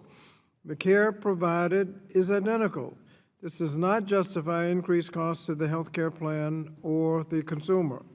However, many hospitals do not obtain a unique provider identifier that clearly indicates the site of care. As a result, plans are unable to determine whether the higher reimbursements are warranted and often end up overpaying for care. Congress took a significant step towards addressing this issue in the Consolidated Appropriations Act of 2026, which was enacted earlier this year. This included a provision that will require hospitals to provide a unique provider identifier when they bill Medicare beginning in 2028. However, this provision does not apply to privately insured individuals, including those covered through job-based health plans. This bill will address this gap by requiring unique provider identifiers when claims submitted to private health insurance plans. This will ensure this reform to the Medicare program will also extend to individuals covered by private health plans. So again, I want to thank Dr. Fox for her bipartisan work on the issue and urge my colleagues to support the bill and yield back the balance of my time. I thank the gentleman. Are there any other members who wish to be recognized for further discussion on the amendment in nature of substitute? The gentleman from Indiana, Mr. Messmer, do you wish to be recognized? Yes, Mr. Chairman. You're recognized for 5 minutes. Thank you, Mr. Chairman. I yield my time to Representative Fox. Thank you, Mr. Chairman, and thanks, Congressman Messmer. I was very negligent in not thanking the gentleman from Virginia for working with me on this issue of transparency over the last several years. I think it's one of the most important things we've done, and we're moving closer and closer and closer to true billing, and I'm really grateful to him. I think we were way ahead of the curve, Mr. Scott. People are getting onto it now, and I appreciate the good work that we've been able to do on this issue, and thank you, Mr. Mesmer, for yielding, and I yield back to you. Thank you. I yield back. The gentleman yields, and I express appreciation, too, to the two members for working hard on this issue and working together. Are there any other members who wish to be recognized for further discussion on the amendment? Mr. Chairman. I recognize the gentlelady from North Carolina, Ms. Adams. to Thank speak you, to the Mr. amendment. Chairman. I move to strike the last word in support of the bill, and thank you. Let me also thank the gentlelady from North Carolina and the gentleman from Virginia for this bill. I do want to start with the question that I've been hearing most from my constituents. What's Congress doing to meet the demands of our country's health care affordability crisis? I know that to truly address the crisis, we need a massive amount of reform to truly change the industry for the better. But the Transparency in Billing Act is an important step in the right direction to address the skyrocketing patient costs. And so, as we are all aware, it's becoming more and more common for hospitals to buy up private physician practices. The American Medical Association estimates that the number of physicians working in private practices decreased from 60% in 2012 to 42% in 2024. At least 47% of physicians were employed by or affiliated with hospital systems in 2024, and that's up from less than 30% in 2012. I mention affordability because that's what the core concern of this bill is. Studies have found that following a private practice's consolidation with a hospital, the healthcare costs at this facility often go up. And many hospitals receive a higher facility-based reimbursement for services provided at these outpatient facilities. This happens despite the fact that outpatient sites do not have the same overhead costs as a hospital. What does this mean for patients? Well, for many patients, this means less affordable health care options in their community. So when we talk about the affordability crisis in health care, we need to talk about this issue. The Transparency in Billing Act will make it so that hospitals with separately located outpatient sites must bill commercial health plans using distinct national provider identified NPI numbers. Establishing these identifying numbers will increase transparency in claims data, making it clearer where the services actually took place, and decrease these inflated payments.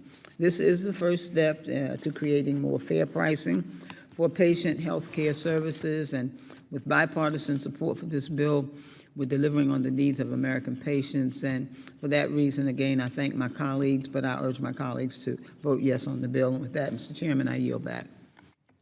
I thank the gentlelady. Are there any other members who wish to be recognized?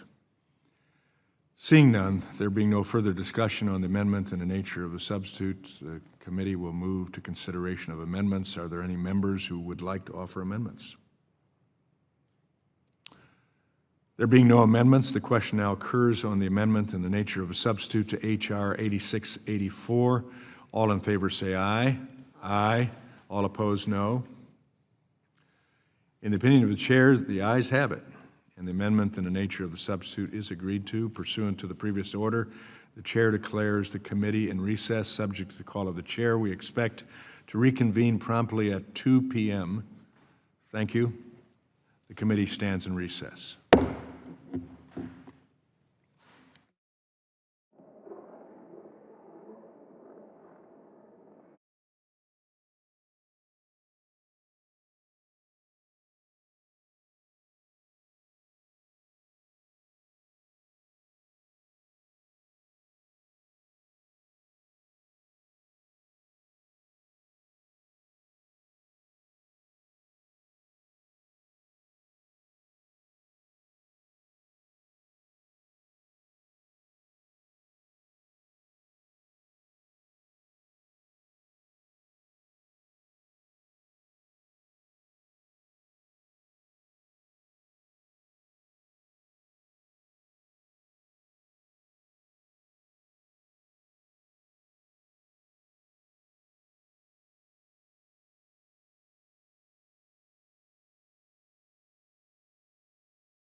The committee will reconvene and come to order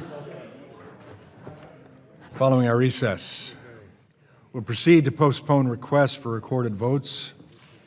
For what purposes does the gentleman from Virginia, the ranking member, seek recognition? Mr. Chairman, I ask unanimous consent to enter the record 10 letters in opposition to H.R.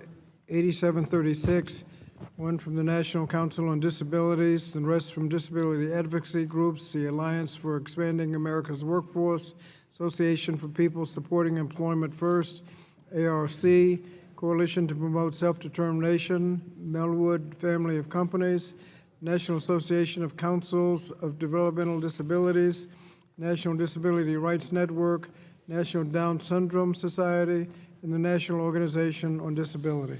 Without objection, they'll be received. Thank you. We'll now be voting on one amendment to the amendment in the nature of a substitute to H.R. 8736. The amendment offered by Ms. McMath, titled McMath_AMD_EMTA. A recorded vote is offered and requested. Members will record their votes using electronic voting system. The clerk will open the board.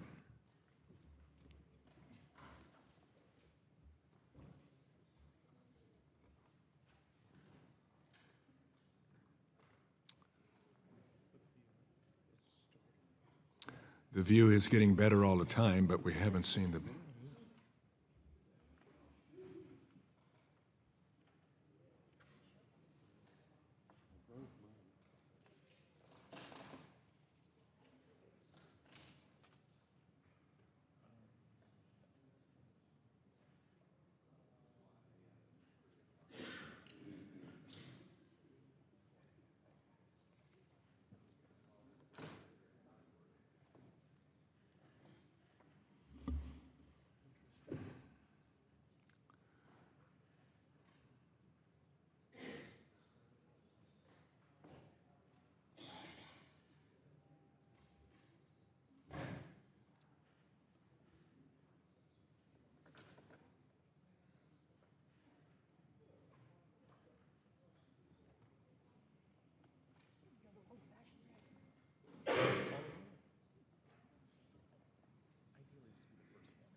Well, I'm told that while this is refreshing, it's not refreshing to me, but it's refreshing.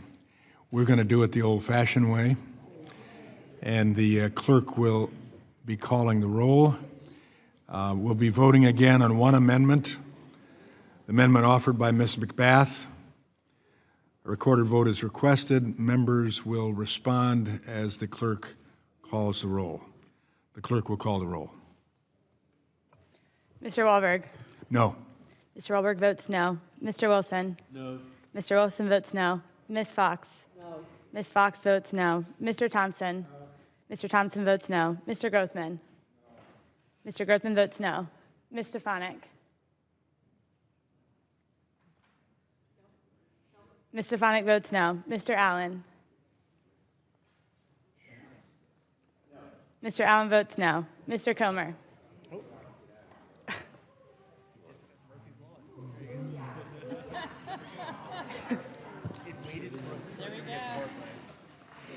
See, this is what happened when I give you voice.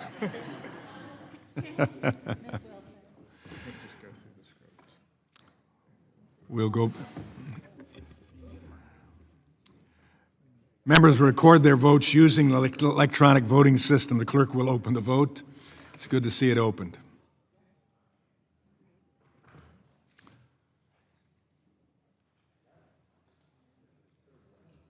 Have all members been recorded who wish to be recorded? Do any members wish to change their vote? Hearing none, will the clerk please close the vote and announce the tally? Mr. Chairman, on this vote, there are 15 yeas and 18 nays. The amendment is not adopted. The question now occurs on the amendment in the nature of a substitute to H.R. 8736. All in favor say aye. Aye. All opposed, no. In the opinion of the chair, the ayes have it, and the amendment in the nature of a substitute is agreed to. I hereby move the committee report the bill H.R. 8736 to the House of Representatives with amendment and with the recommendation that the amendment be agreed to and the bill do pass. The question now occurs on the chair's motion. All in favor say aye. Aye. All opposed, no. No. In the opinion of the chair, the ayes have it, and the motion is agreed to. Recorded votes is requested. Members will record their votes using the electronic voting system. The clerk will open the vote.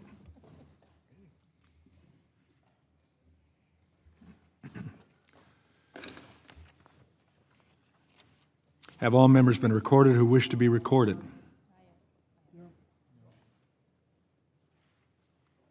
Do any members wish to change their vote? Hearing none, will the clerk please close the vote and announce the tally?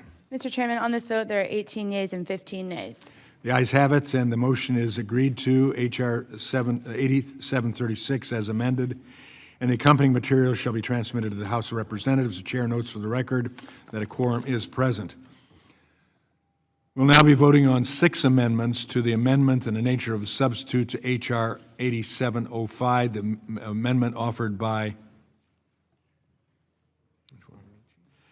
Ms. Bonamici, entitled Bonami_100. A recorded vote is requested. Members will record their votes using the electronic voting system. The clerk will open the vote.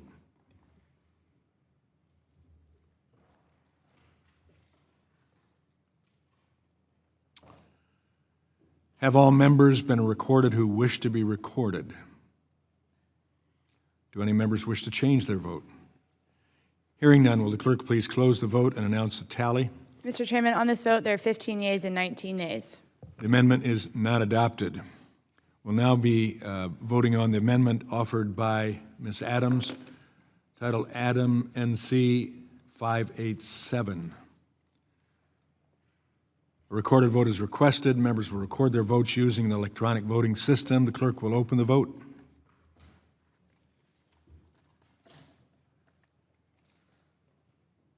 Have all members been recorded who wish to be recorded? Do any members wish to change their vote? Hearing none, will the clerk please close the vote and announce the tally? Mr. Chairman, on this vote, there are 15 yeas and 19 nays. The amendment is not adopted. We now move to the amendment offered by Representative Grijalva, Grijaz_114. A recorded vote is requested. Members will record their votes using the electronic voting system. The clerk will open the vote.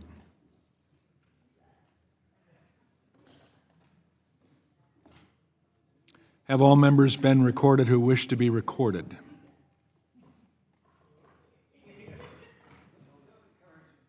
Do any members wish to change their vote? Hearing none, will the clerk please close the vote and announce the tally? Mr. Chairman, on this vote, there are 15 yeas and 19 nays.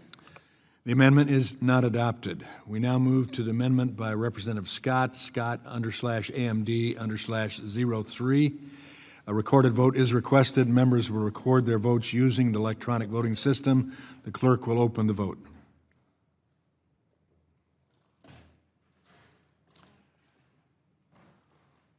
Have all members been recorded who wish to be recorded? Do any members wish to change their vote? Hearing none, will the clerk please close the vote and announce the tally? Mr. Chairman, on this vote, there are 15 yeas and 19 nays. The amendment is not adopted. We now move to the next Representative Scott amendment, Scott_AMD_04. A recorded vote is requested. Members will record their votes using the electronic voting system. The clerk will open the vote.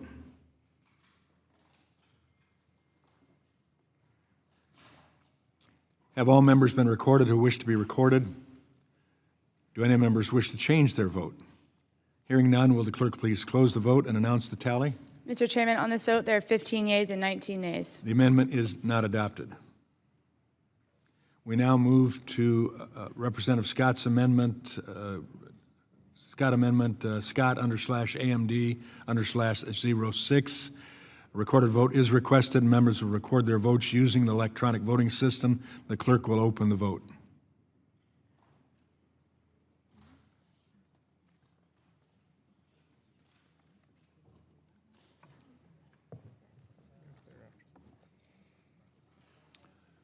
Have all members been recorded or wish to be recorded? Do any members wish to change their vote?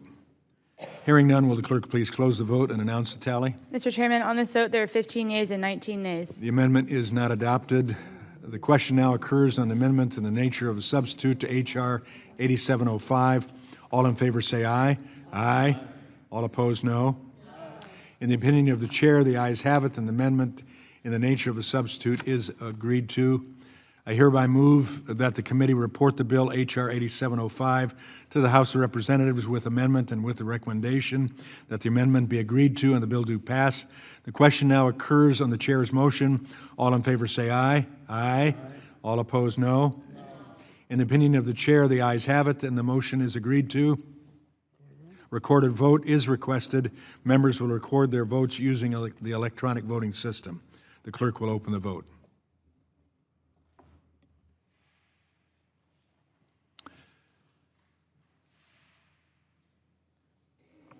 Have all members been recorded who wish to be recorded? Do any members wish to change their vote? Hearing none, will the clerk please close the vote and announce the tally? Mr. Chairman, on this vote, there are 19 yeas and 15 nays. The ayes have it, and the motion is agreed to. H.R. 8705 as amended, and the accompanying material shall be transmitted to the House of Representatives. The chair notes for the record that a quorum is present.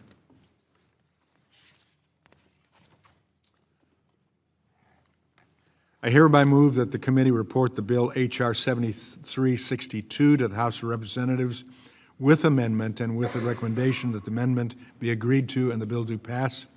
The question now occurs on the chair's motion. All in favor say aye. Aye. All opposed, no. In the opinion of the chair, the ayes have it and the motion is agreed to. For what a recorded vote is requested, members will record their votes using electronic voting system. The clerk will open the vote.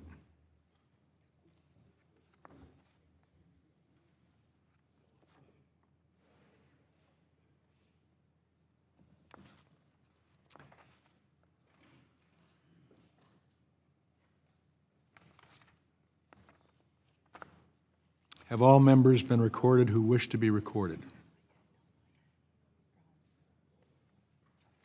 Do any members wish to change their vote? Hearing none, will the clerk please close the vote and announce the tally? Mr. Chairman, on this vote, there are 22 yeas and 12 nays.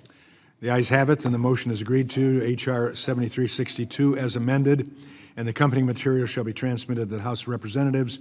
The chair notes for the record that a quorum is present. We'll now be voting on one amendment to the amendment in the nature of a substitute to H.R. 7895. The amendment offered by Mr. Desaulnier entitled Desaulnier /H.R. 7806 /AMD1. A recorded vote is requested. Members will record their votes using the electronic voting system. The clerk will open the vote.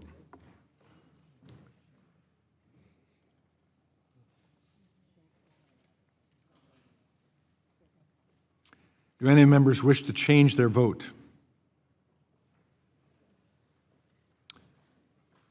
Hearing none, will the clerk please close the vote and announce the tally? Mr. Chairman, on this vote, there are 15 yeas and 19 nays. The amendment is not adopted. The question now occurs on the amendment in the nature of a substitute to H.R. 7895. All in favor say aye. Aye. All opposed, no. In the opinion of the chair, the ayes have it, and the amendment in the nature of a substitute is agreed to. I hereby move that the committee report the bill H.R. 7895 to the House of Representatives with amendment and with the recommendation that the amendment be agreed to and the bill do pass. The question now occurs on the chair's motion. All in favor say aye. Aye. All opposed, no. In the opinion of the chair, the ayes have it, and the motion is agreed to. Recorded vote is requested. Members will record their votes using the electronic voting system. The clerk will open the vote.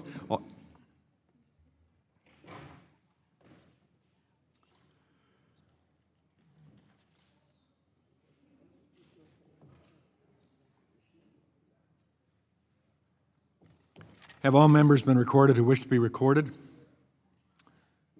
Do any members wish to change their vote? Hearing none, will the clerk please close the vote and announce the tally? Mr. Chairman, on this vote, there are 34 yeas and 0 nays. The ayes have it, and the motion is agreed to. H.R. 7895 as amended, and the accompanying materials shall be transmitted to the House of Representatives. The chair notes for the record that a quorum is present. I hereby move that the committee report the bill H.R. 8684 to the House of Representatives with amendment and with the recommendation that the amendment be agreed to and the bill do pass. The question now occurs on the chair's motion. All in favor say aye. Aye. All opposed, no. In the opinion of the chair, the ayes have it, and the motion is agreed to. A recorded vote is requested. Members will record their votes using electronic voting system. The clerk will open the vote.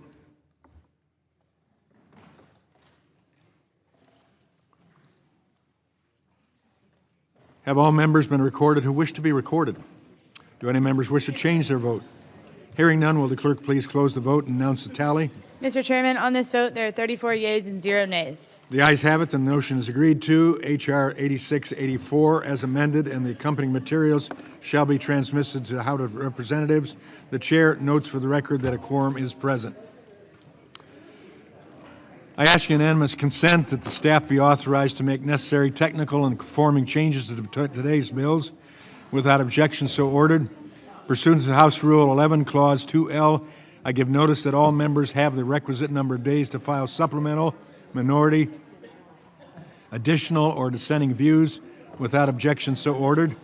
Without objection, any members who wish to insert materials into the record may do so by submitting them to the committee clerk electronically by the end of the day today. If there is no further business before the committee, without objection, the committee stands adjourned.